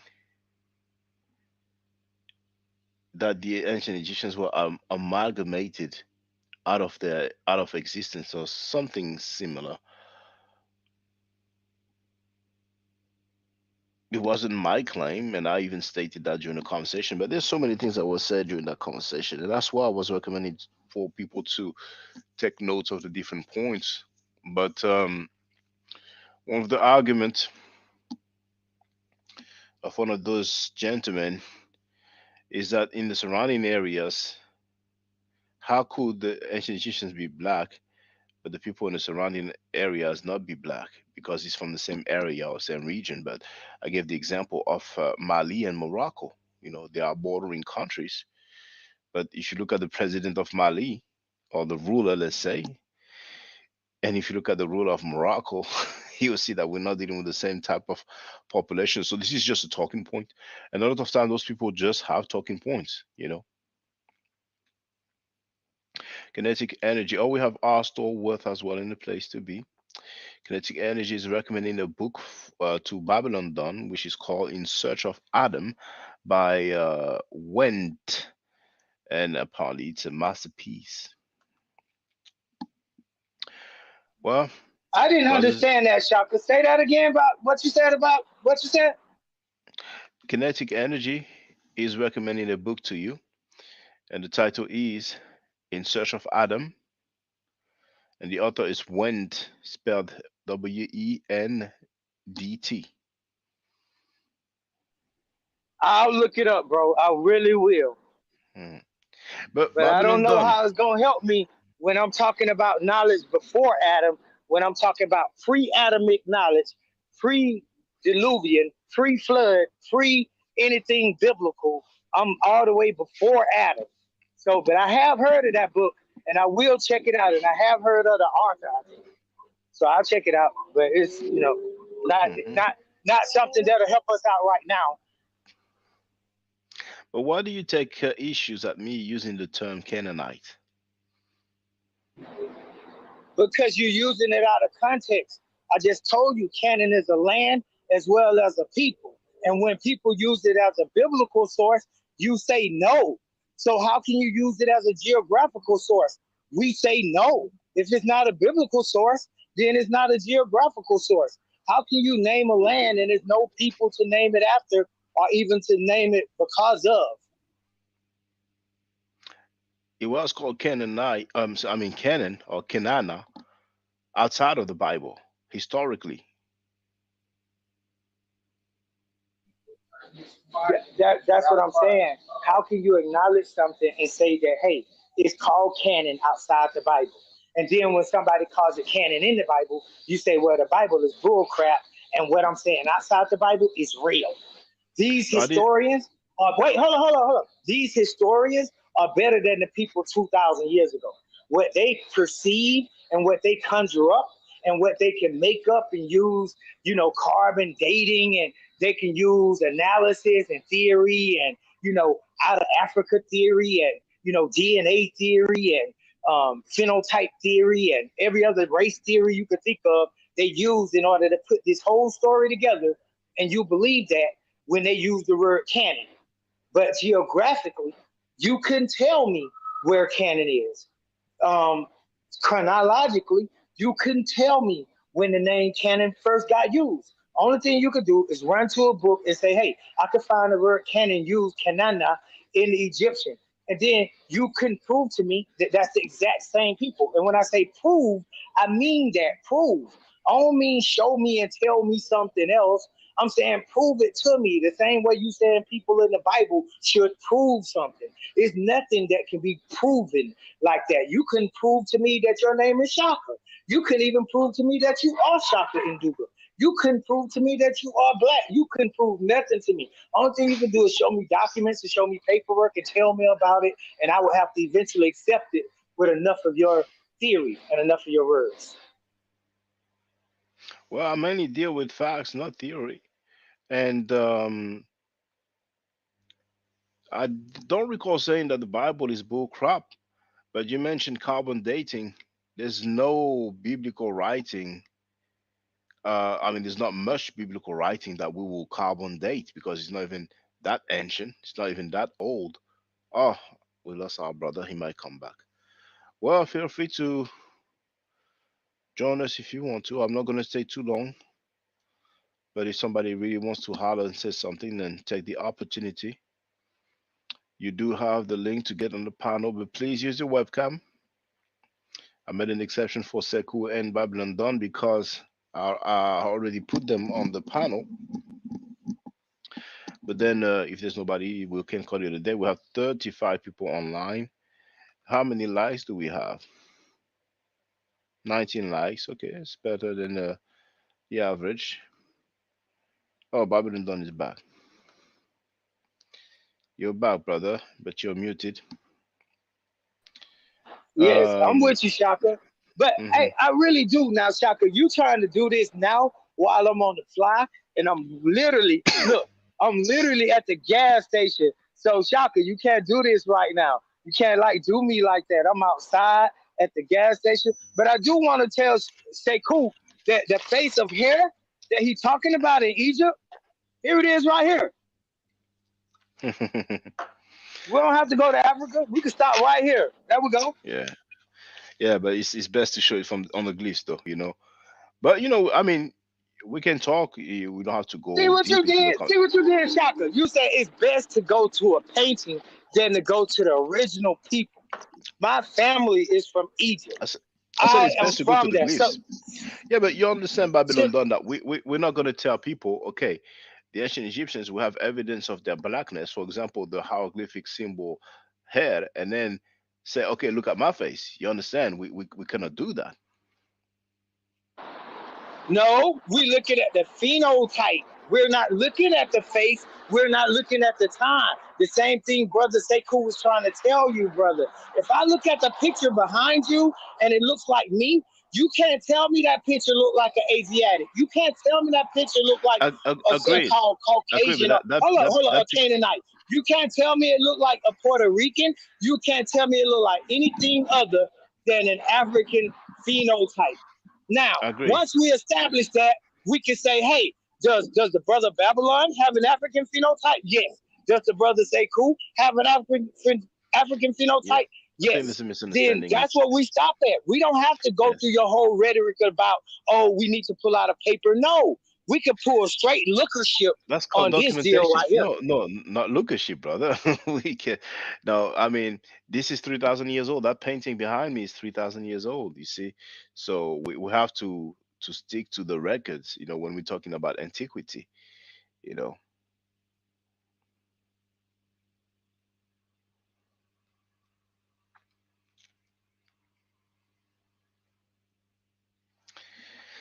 All right.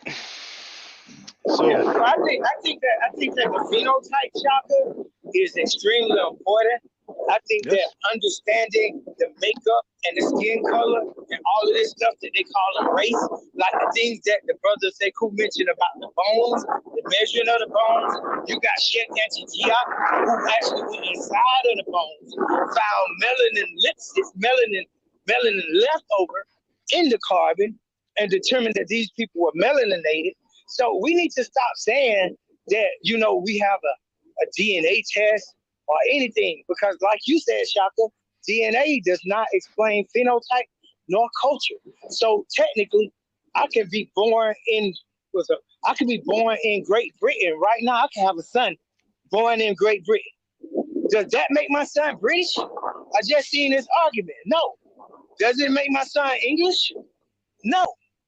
It makes my son born in that country. That's what it means. And my son will have share no genetic phenotype or no genetic DNA with those people. Now, if my son later on marries one of their women, then his children would have those genetics or some of that DNA. But would my child be those people? No. Because as a black man, I recognize something called dominant and recessive genes. I recognize that the dominant gene is with me. This is not pseudoscience. This is not spookism.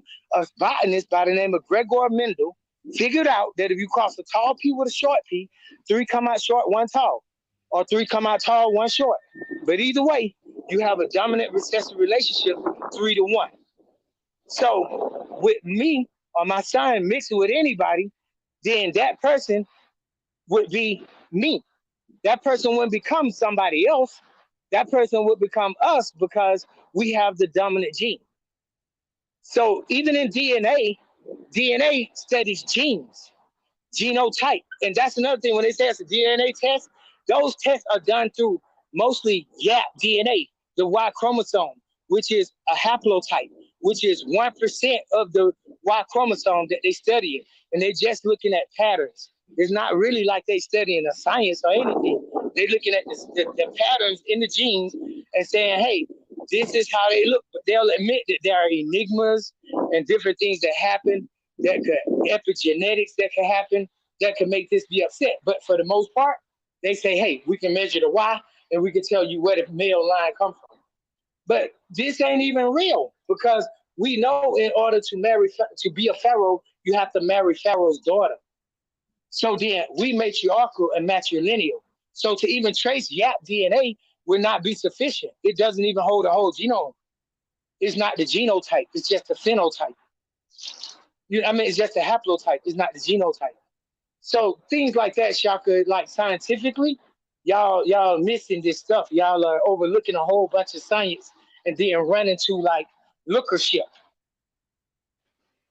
London, I would like to show you something because earlier you mentioned race, and you seem to take issues with the term race.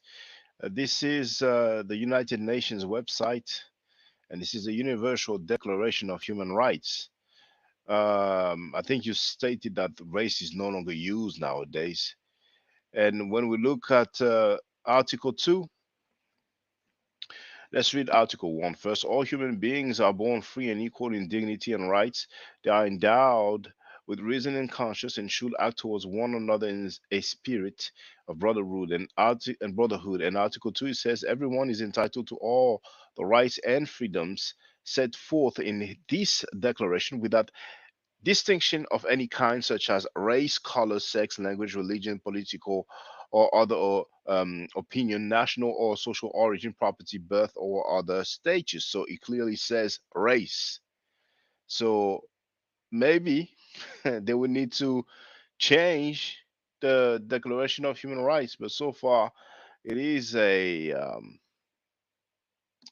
construct recognized, known, legitimate. But there is this new tendency now to say that race doesn't exist, because it's no longer convenient to use that. And a lot of time we like to follow, but that was just for the record. But one thing I would like to say though, regarding what I've played earlier, the brother asked me, what's your reasoning for following this so-called religion? This so-called religion. So in some people's mindset, Judaism, Christianity, and Islam are legitimate religions, and anything else is not a legitimate religion. It's just a so-called religion. And I think it's sad. V. Bennett wrote, "The Agree problem that is." they believe that those religions. Come again, brother. No, I said I agree with you, Shaka, and I think you Mm, held yourself up very well against that onslaught of questions he mm. gave. And thank you. V. Bennett wrote, "The problem is Egypt has." Yes, go ahead, brother. It was breaking up a bit. Oh, I was just gonna say the line of questioning that they're giving you. It seemed like you easily able to just brush it off. But that's why I said I would like to sit down and talk to you about the same exact subject because I don't think that you could brush mine off like that. Yeah, but when we do, I think we're gonna have to agree on some time, because if we speak for too long, then some points will not be addressed. So maybe we'll have to see if we agree for like 1 minute each or 2 minutes each. Um, but we'll see how it goes. We can talk about it anytime. And Yeah, just like I'm sorry. now, not a debate, not a debate, just a talk, just like we doing now. But it could be other brothers on the line because I'm not that greedy. I mean, you make Yeah, of course, points. of course. If we if, Yeah, of if we course, if of we course. decide to do something like that, I will Mhm. make my points on a piece of paper, and then I'll just state my point, and then I'm done. I state my point. Somebody address it. If I feel like it ain't Yeah. sufficient, I'll just let them know like that's garbage. We can move on though. That's garbage. That's how I am. I ain't really gonna argue it because I know when I hear garbage. Mhm. Oh, and by the way, for the record, because I've played the excerpt, I did say that I like to be as accurate as possible when I was asked about the population of ancient Egypt, and I checked. Yes. What's the name of the author? Hold on. The author is actually the professor's name that on Osai Mka's university certificate, and I'm going to tell you the book. Where is it? The book is entitled Hatshepsut, the Female Pharaoh. The author is Joyce Tildesley. Um, and it says the upper tier of society and their families number no more than 2 or 3,000 people, while the total population of Egypt during the New Kingdom has been estimated at between 3 and 4 million. So I was off to about 1 to 2 million. I see that Sekou is trying to connect, but so far it says device is not connected. So as soon as I can put him on the platform, I will. Sometimes it takes a minute. Now, V. Bennett wrote, the problem is Egypt has Africans at the front and from the start. That is a problem people work hard to explain away. Okay, and I want to welcome Phil Miner, who is now a new member. I've seen this brother posting quite a fair bit of time in the chat during the live streams. I see that Sekou is off now. I think he's going to try to uh, log in again. Sometimes it happens, you try to log in, it just doesn't really work, but when you try again, usually it's okay. You know. But some people go out of their ways to deny the blackness of the ancient Egyptians. And what is surprising is that sometimes they try to label people who claim the blackness of ancient Egyptians as Afrocentric or pseudo. For example, you heard a guy say, "Oh, that's pseudo," and I asked him, "Okay, what is pseudo?" And he was very vague. So I said, "Okay, be specific." And you have some people like that who really feel like they are so knowledgeable, but when it's time for them to present some evidence or articulate their thought, you don't have much. They're just brushing things off.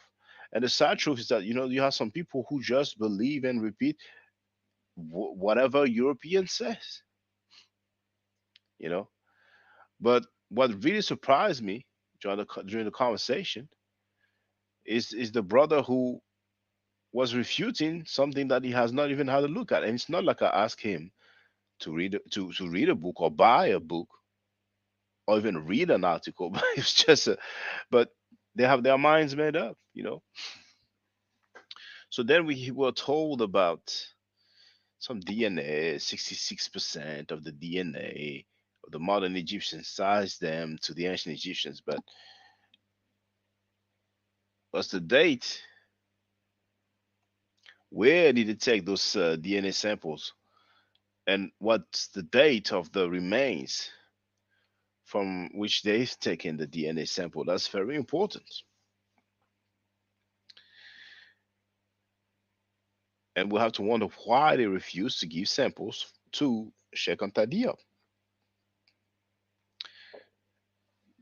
He had gone to the Cairo Symposium in 1974. It was well known. All he needed was 1 millimeter square of physical remain.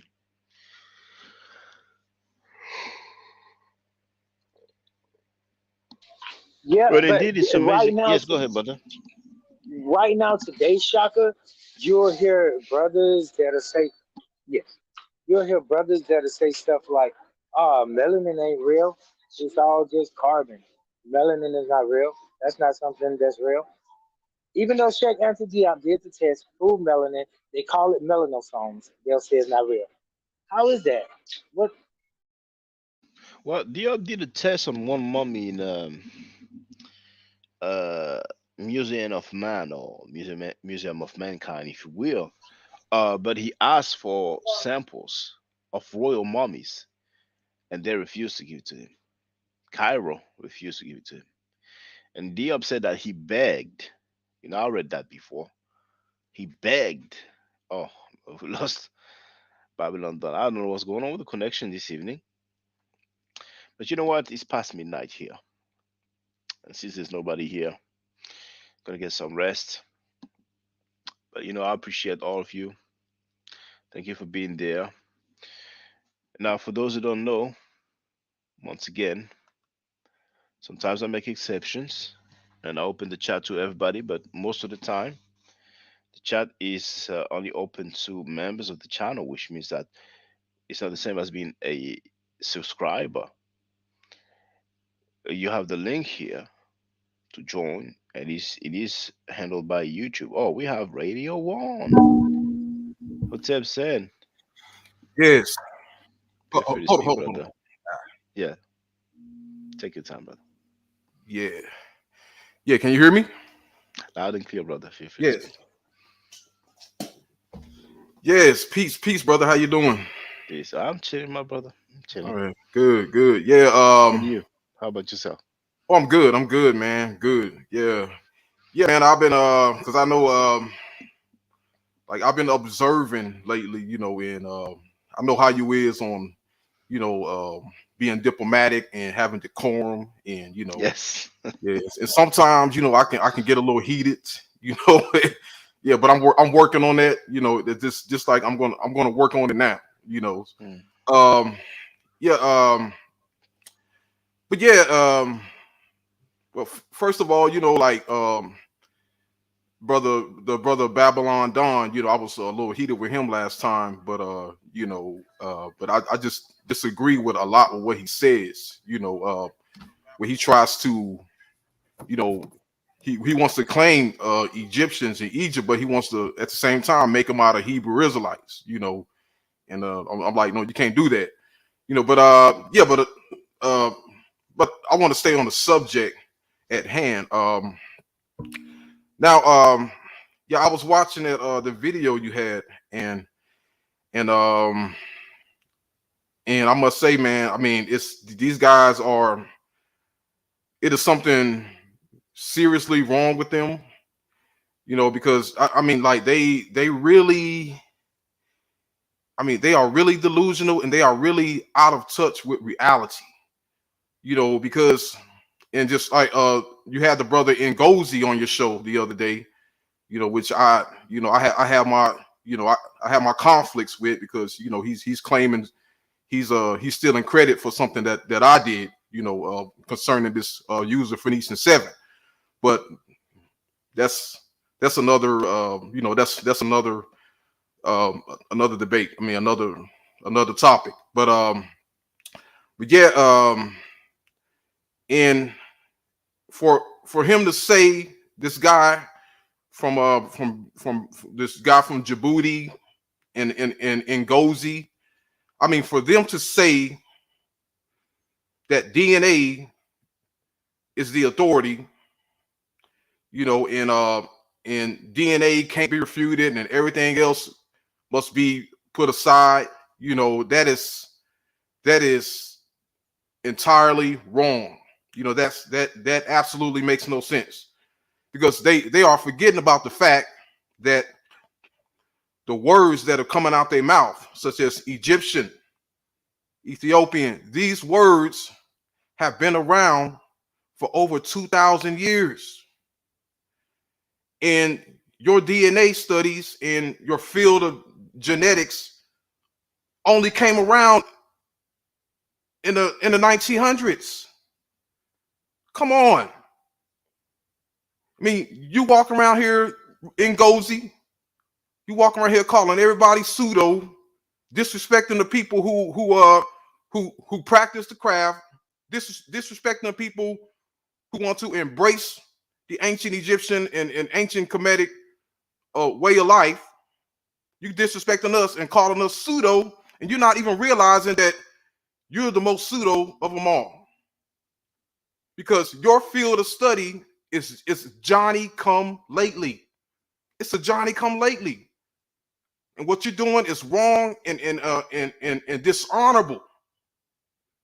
I've been in this for a long time, and that's why a lot of the stuff I say, a lot of these young guys, they think I'm crazy, but y'all don't know. I've been there, done that. I live right here in Atlanta. I live right here in the belly of the beast, where some of it started at.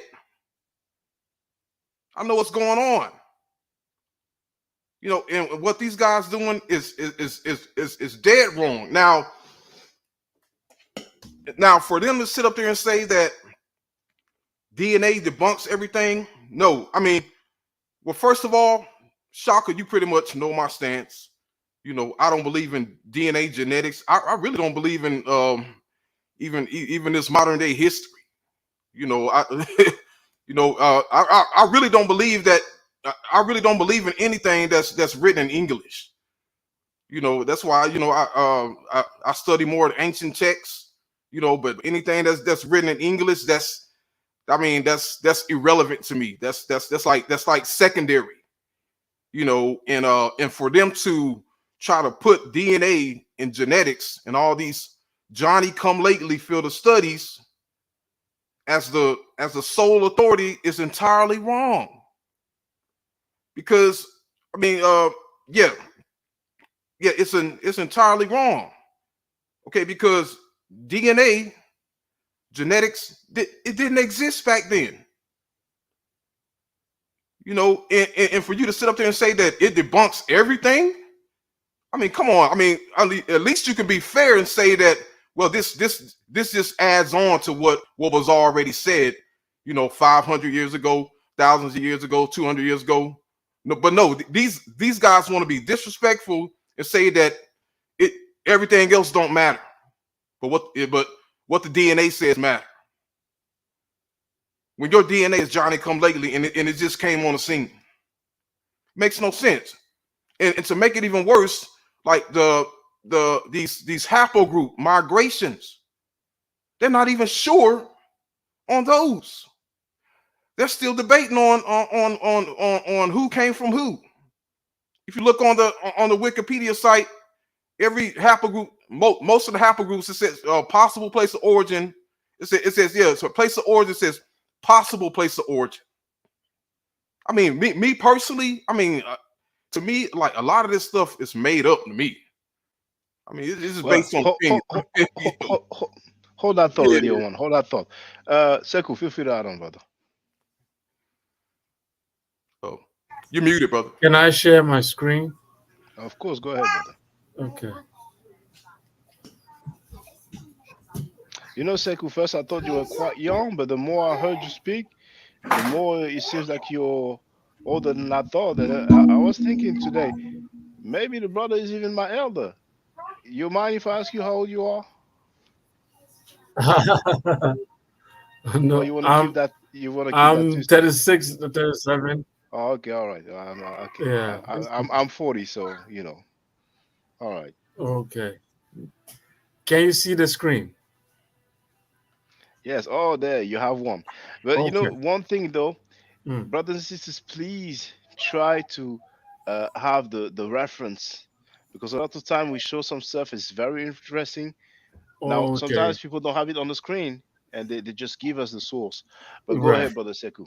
Yeah, that's true. Sometimes the image, but this very image is very common. Even if you type on Google for the word face in ancient Kemetic language, HR, I think you are going to see this image. This is a Khoisan man from South Africa on the right, and you can clearly see. You would think that somebody just looked at this man and decided to print it. Even I went on one Arab Egyptian site where they were arguing. When I posted it, most of them were shocked. Some of them were even saying, honestly, for this one, they can't say nothing, because this is a South African man from Khoisan. And look at the wall for face. Why will the Egyptians decide to create the wall face to look like this if they were Caucasian or Caucasoid or whatever? So for me, that's where the question is. This is Osiris, Osiris, or Asar, or Usire, whatever pronunciation you want. Look at the lips. Look at is it not the DNA? Is it not phenotype? DNA is about phenotype, because the DNA was supposed to produce a phenotype. So here is a group of people who are Caucasoid, decided to depict their deity to look like a West African. Look at this. This is not made up.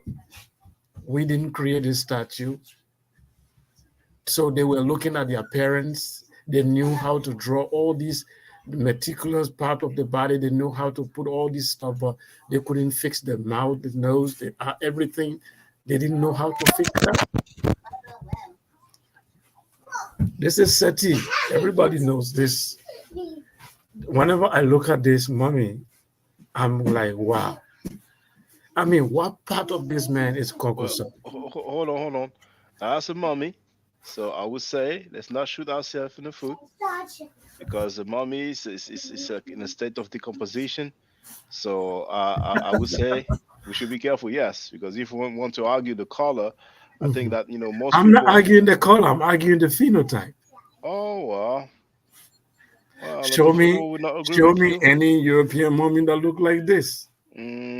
I'm not convinced, And even the phenotype, you see the nose, the nose, Mm. it's not the typical nose, but it's true, not all black What do people you mean have. typical, brother? What? Who? Well, typical like the one you showed on the hair, you know. Yes, but Here is so not the same this, shape. this you can Yeah, find this. All of us that are here, we don't have this nose it's right true. now. It's true. We don't all have the same nose. I mean, I think predominantly we have that Look at the common phenotype. cheekbones. Look at the lips.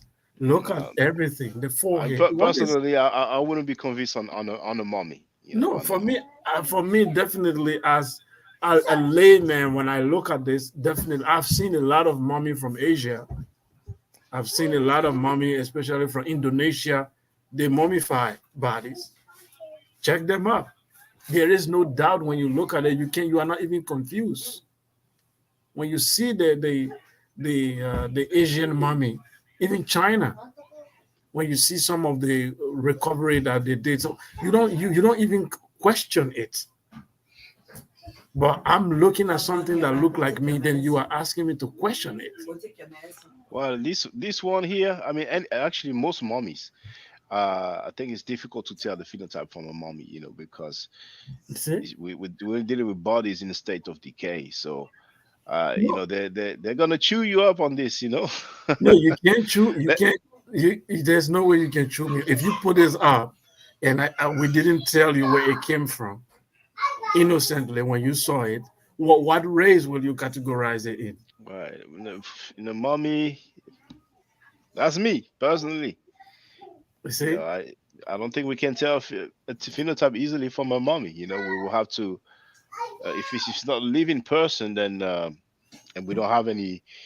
Yeah, Uh, I mean, we understand all those theories, but we are saying that with our eyes, when we see people, when we see someone from Bangladesh, someone from India, sometimes there's similarity, but we can definitely begin to think where this person came from by just looking that at them. not the mummies. I mean, if you Of course. You want me to show you mummies from Asia? well, go ahead if you want to, but You see? I mean, So that's a friendly personally, advice to so you. this is so these are East Africans, okay? Mhm. They're not Ethiopia, but around Kenya area, Rwanda area. These are people. So when you look at people like this and all the painting, because they always say the brown, the reddish brown, why they Is are there not any painted as kosher. Even is there this any chance guy you can here, go full screen? it's not full screen. No, because we see the whole. It looks. I don't know if it's Word document. It looks like well, but don't you have an option to go like a I I don't don't know if know they how call it to present increase mode or something. What is that software here? that I'm using. Is Yes. PowerPoint. Oh, Or is it? Well, okay. Chrome. I have an old school PowerPoint. Oh, What would be the shortcut? Let me see the shortcut. View. Uh, if you go to the maybe you can press F5 or go to View and then Slideshow. uh, okay. Can I go back in and fix it and come back? Yes, feel free, feel free. Okay, let me stop for. I will be back. Okay. Let me try to see. Well, in the meantime, Radio One, feel free. Yes. Now me personally, when it comes to the mummies and you know, yeah, I feel that the mummies should be put back in their grave. The mummies, the dead bodies, they should be resting in peace. If you want to know if you want to know the origins and the ethnicity and all that for the ancient Egyptians, I mean they left behind enough information for you to know that. You don't have to dig up their mummies. You don't have to violate the dead, violate their bodies, and dig up their mummies, and and desecrate their mummies just to get a DNA test. I mean, it is wrong, and it makes no sense. So yeah, I am entirely against that, and that's why I really I really hate to entertain DNA and genetics because because what it's doing is wrong. Now if you're gonna come up to a person, and get a cotton swab of saliva, just, to see if their family tree match, then that's another story, but to dig up thousands of years old dead bodies, of royal kings and queens on top of that. People who were profound in the ancient world, for them to be disrespected like that, it is wrong. So I say, if you want to know about them, just take the time out to read and study. You don't have to dig up their bodies, and we know the real reason why this is taking place. And it all goes back to racism and white supremacy. Because the white races has been fighting a losing battle, of proving that the ancient Egyptians were white. The black, the Egyptians being black has got the victory. The white races has been losing when it comes to history, and the reason why because they can't prove that the ancient Egyptians were white when it comes to history. Then they turn to another way of proving the ancient Egyptians were white, which is DNA and genetics. And at the same time, they have to violate the dead in order to do that. Come on, just admit historically the ancient Egyptians were black. They were never white, okay? And I can show that all pharaohs, all kings of Egypt were black. There were never any white pharaohs before the Ptolemies. Before the Ptolemies. I always got to correct myself when I say that. But yeah, there were never any white pharaohs from Dynasty 1 to 30. Just accept the fact that from Dynasty 1 to Dynasty 30, they were black Africans. There were never any white pharaohs. And I ask all the time when people mention these Caucasian pharaohs, I say, what dynasty? What dynasty did these Caucasian pharaohs live during? Because according to my understanding, all the pharaohs were native to Egypt, and they were black African. They were the same color. Like sometimes the images can be tricky. Where you have later images, images dated to a later time where it'll depict a pharaoh looking different.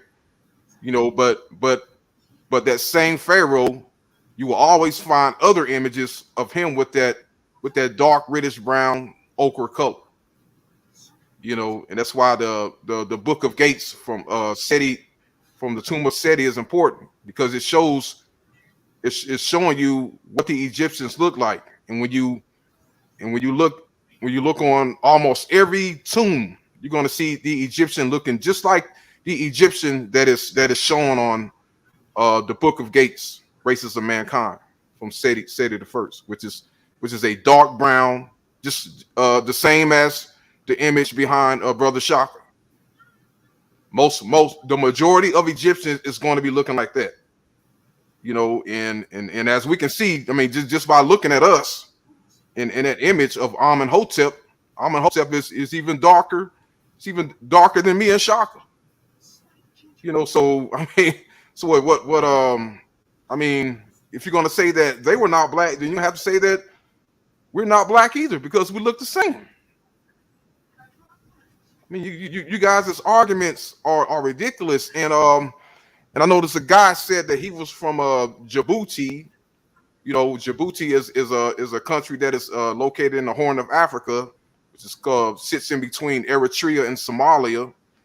And I noticed, like, the Ethiopians, the Somalians, They just do not want to accept that they are brown skinned Africans, and they look no different from any other African. So, You know, some they of them, some of them. I remember. I'm sorry to interrupt you, but I remember when I was living in England, um, there was a Somali radio presenter. I think he was a presenter of a Somali or Somalian radio, and I remember it stuck to me. It stuck with me. He said, "We're not black. We're Somali." I was like, "All right, but keep going, brother." But it's not yeah, all of them, because of course. yeah, because they I mean, like most of them I saw, you know, I mean, they may have a little narrow nose, but I mean, but when it comes to skin complexion, I mean, their skin complexion is the same as African Americans. You know, and I even I have a little Ethiopian in my blood as well. You know, and but myself, I mean, I get Ethiopians and Somalis come up to me and mistaking me for Ethiopian. I mean, they actually think I'm a full blood Ethiopian.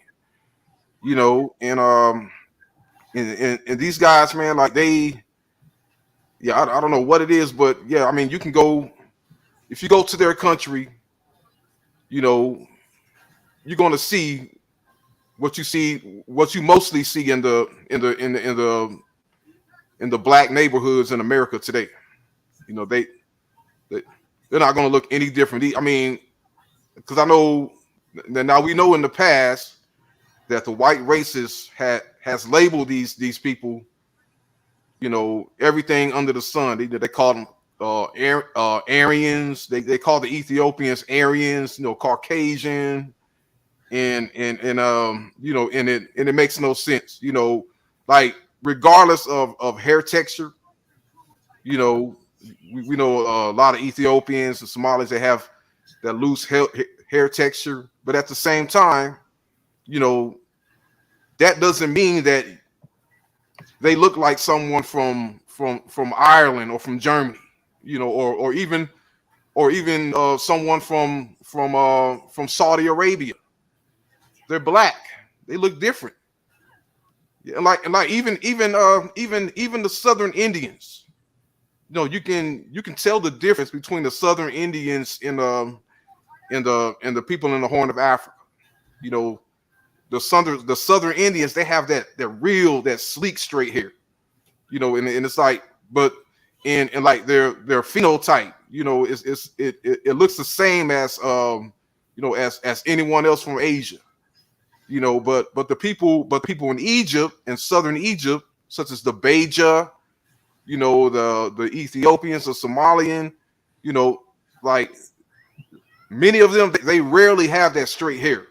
You know, if they do have a loose texture hair, it's going to be curly or wavy.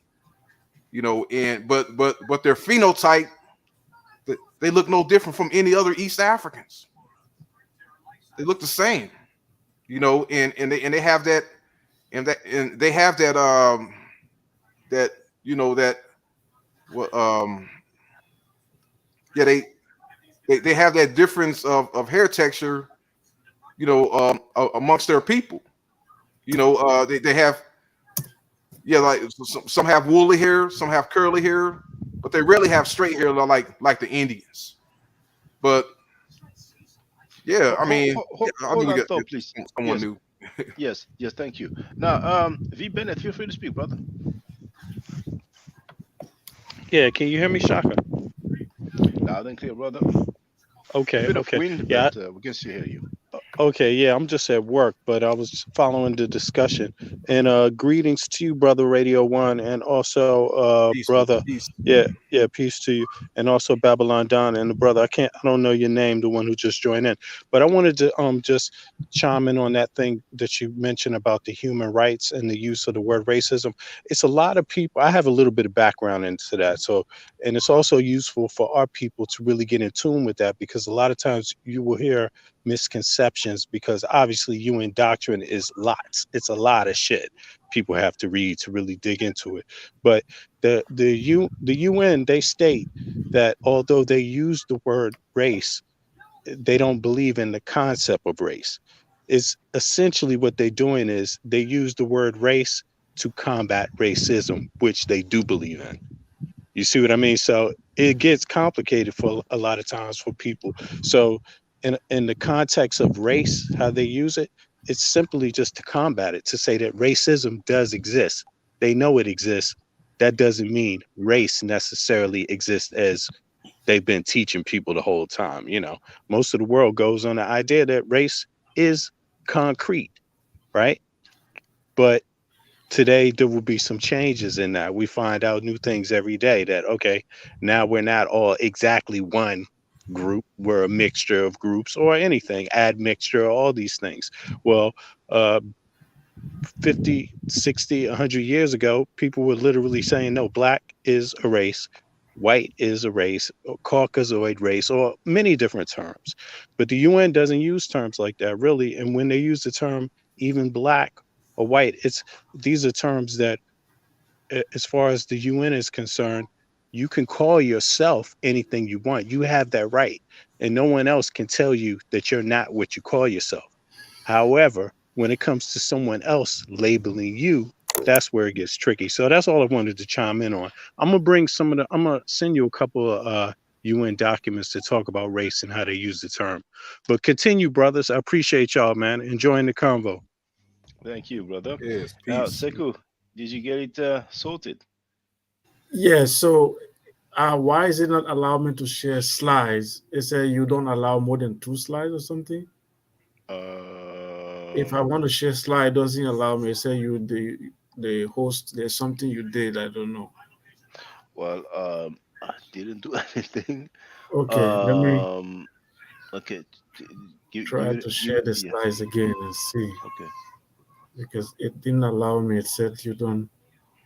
but you don't have something that's already shared on your end, because you might need to unshare No, it said or a stop guest sharing. user. You okay? I already.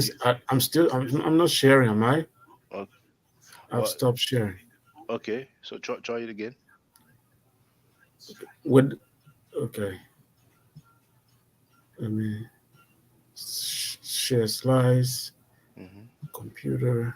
1 second. Hmm.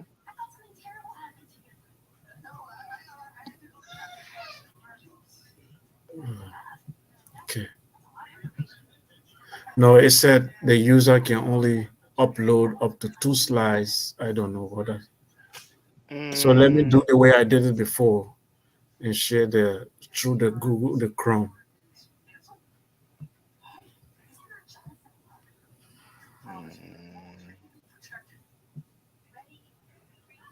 window.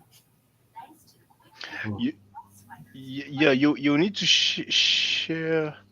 How do I do it? Share screen. Yeah, you will need to share window, and then you should have basically with the PowerPoint. Mm. You should have actually two PowerPoint. You should have the normal PowerPoint and then the actual slideshow. You know. Yeah, let me. Can you see it? Yeah, here, but it's just. But it's okay. Continue with this one. It's okay. It's not clear, right? Well, it's just a bit small, but it's okay. I mean, I have a small screen anyway, so you know. Yeah, I don't know. Now I did the full screen mode, Yeah, and it's this okay. one, Don't I worry. don't know the source of this image, but it was Professor Manu Apim who shared it. It's a couple, from the classical period. Brother, the phenotype is nothing like the 18th dynasty at all. Like here they are. I don't know if it's clear for everyone to see it. You know, this is a classical one, and they even look shorter. I don't know if they did it on purpose or they were really short people, but this is what their phenotype. It was a couple. It was Professor Manu Apim who shared this image, so you can see this phenotype. So this is what I did. This is the Hyksos and this prisoner here, and I share two modern Egyptian presidents. They look like brothers. Okay, these are the Hyksos. And look at the Egyptian president, the one that passed away, Morsi and Sisi, this other guy here. Look at two of them. Look at their Hyksos brother. The color, the phenotype, the hair, no difference. So if we saw images if we saw images like this, there's no way we will have argued with anyone. There will have been no debate. We won't look at these Hyksos and say, oh, they are Africans and all that.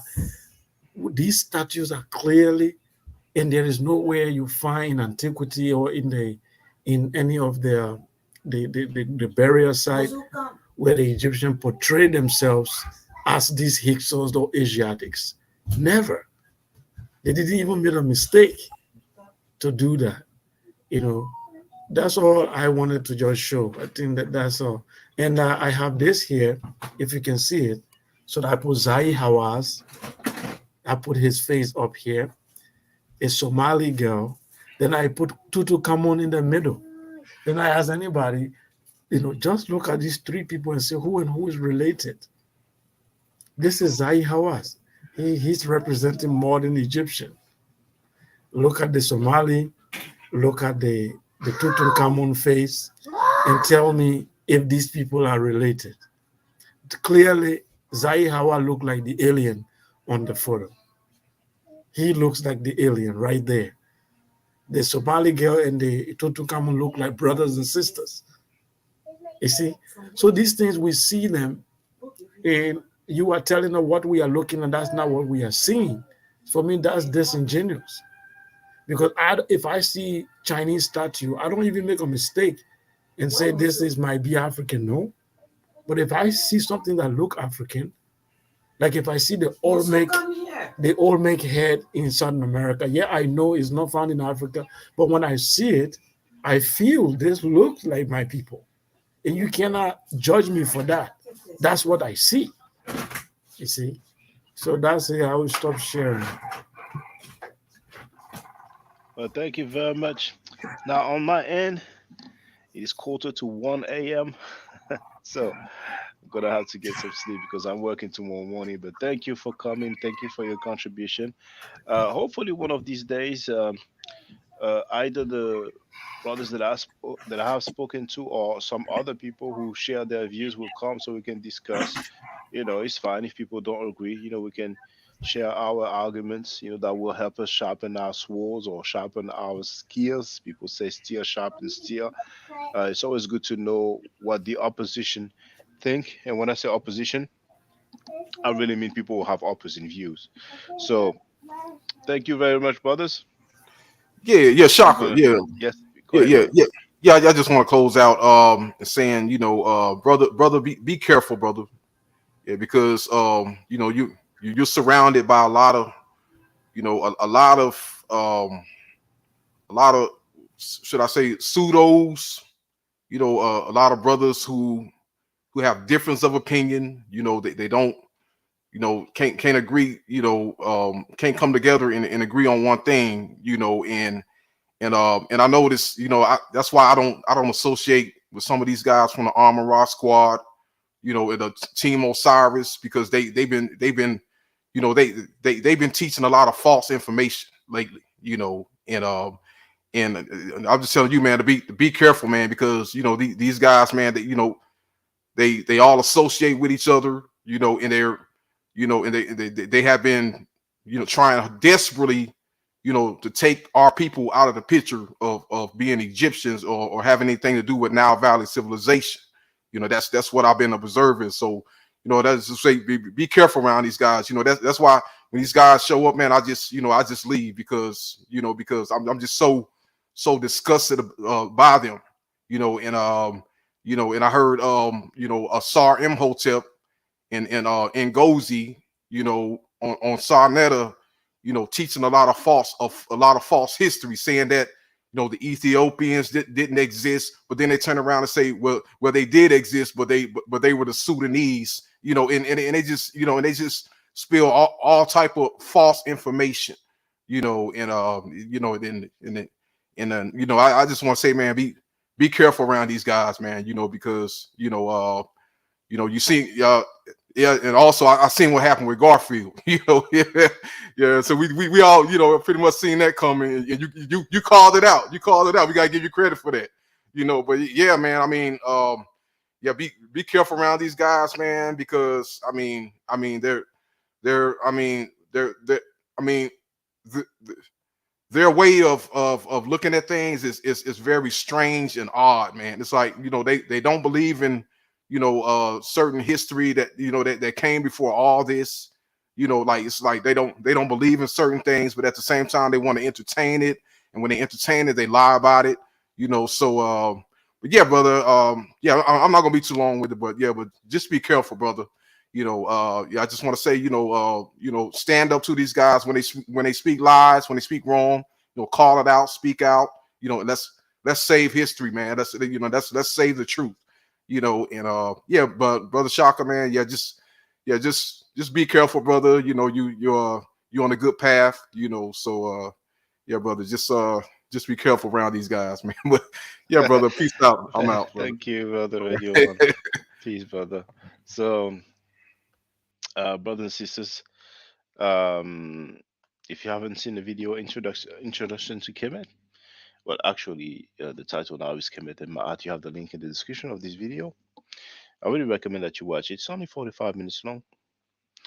The session of Asiatic black men is interesting as well. It's less than an hour also.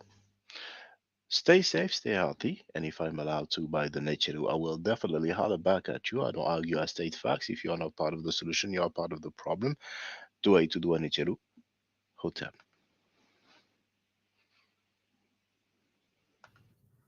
Now, for the record, for those who don't know, I'm giving middle nature classes. And here, that's the flyer. Okay? So, those who are interested, feel free to holler at me. If you're not interested, it's cool. But I recommend that everybody who has not yet seen the video Kemet and Ma'at before Judaism, Christianity, and Islam, then watch it. It has about 300,000 views and really deserves to have a lot more. I just want to let everyone know who's listening in now and who's going to listen to this stream in the future. I just had my first Meta Nature class by Brother Shaka today, and I've had other Meta Nature lessons by other teachers, and I can tell you right now, the brother is the best in the game. He is that was one of the best classes I've ever had ever. So if you're interested in learning the Meta Nature, if you're interested in getting the basics of it, Brother Shaka is an awesome teacher. Get with him, and it's extremely affordable. This brother is giving us his time and his skills, and he's basically giving it away. I mean, I just consider it a donation. You know what I'm saying? So if anybody's interested in learning the Meta Nature, get with this brother right here. He's an awesome, awesome, awesome teacher. And I'll end with that. Hotep Senu, Hena Senut. This is Julie, also known as Servant of Yah, and I'm currently taking the Medu Neture classes with Brother Shaka, and it has been an amazing experience. Only 2 lessons so far, and I feel like I've been taking the classes for months, just with the how in depth he goes into the vocabulary words, the construction of the language, the grammar. It's been immeasurable, the experience.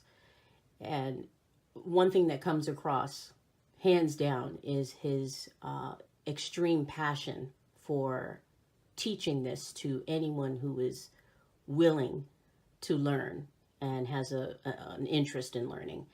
So I highly suggest, if you are interested, even a minimal interest, that you subscribe to the classes with Brother Shaka. It's such a nominal amount for how much you get. I know, like, our last class was over 2.5 hours. It felt like 2 minutes, but because that's how involved you are in what he's teaching and how he teaches and how compassionate he is about what he teaches. Also with sharing materials free of charge, no question, no doubt. It's just what he does. He doesn't have to, but he does. And so I just wanted to give a short testimonial about the class and the effectiveness of the class, and all of that is attested to how studied Brother Shaka is. So I highly recommend anyone with a minimal interest that you do sign up for the Medunetia class. Hotep. Don't forget to subscribe to my channel, which is Ma'at Forever. Don't forget to watch the video entitled Kemet and Ma'at. Don't forget to share Kemet and Ma'at on my channel on Twitter, Facebook, Instagram, WhatsApp, or other social media that you use. Email, text messages, you name it. Those who wish to donate can do so on paypal.me/ma'at4ever.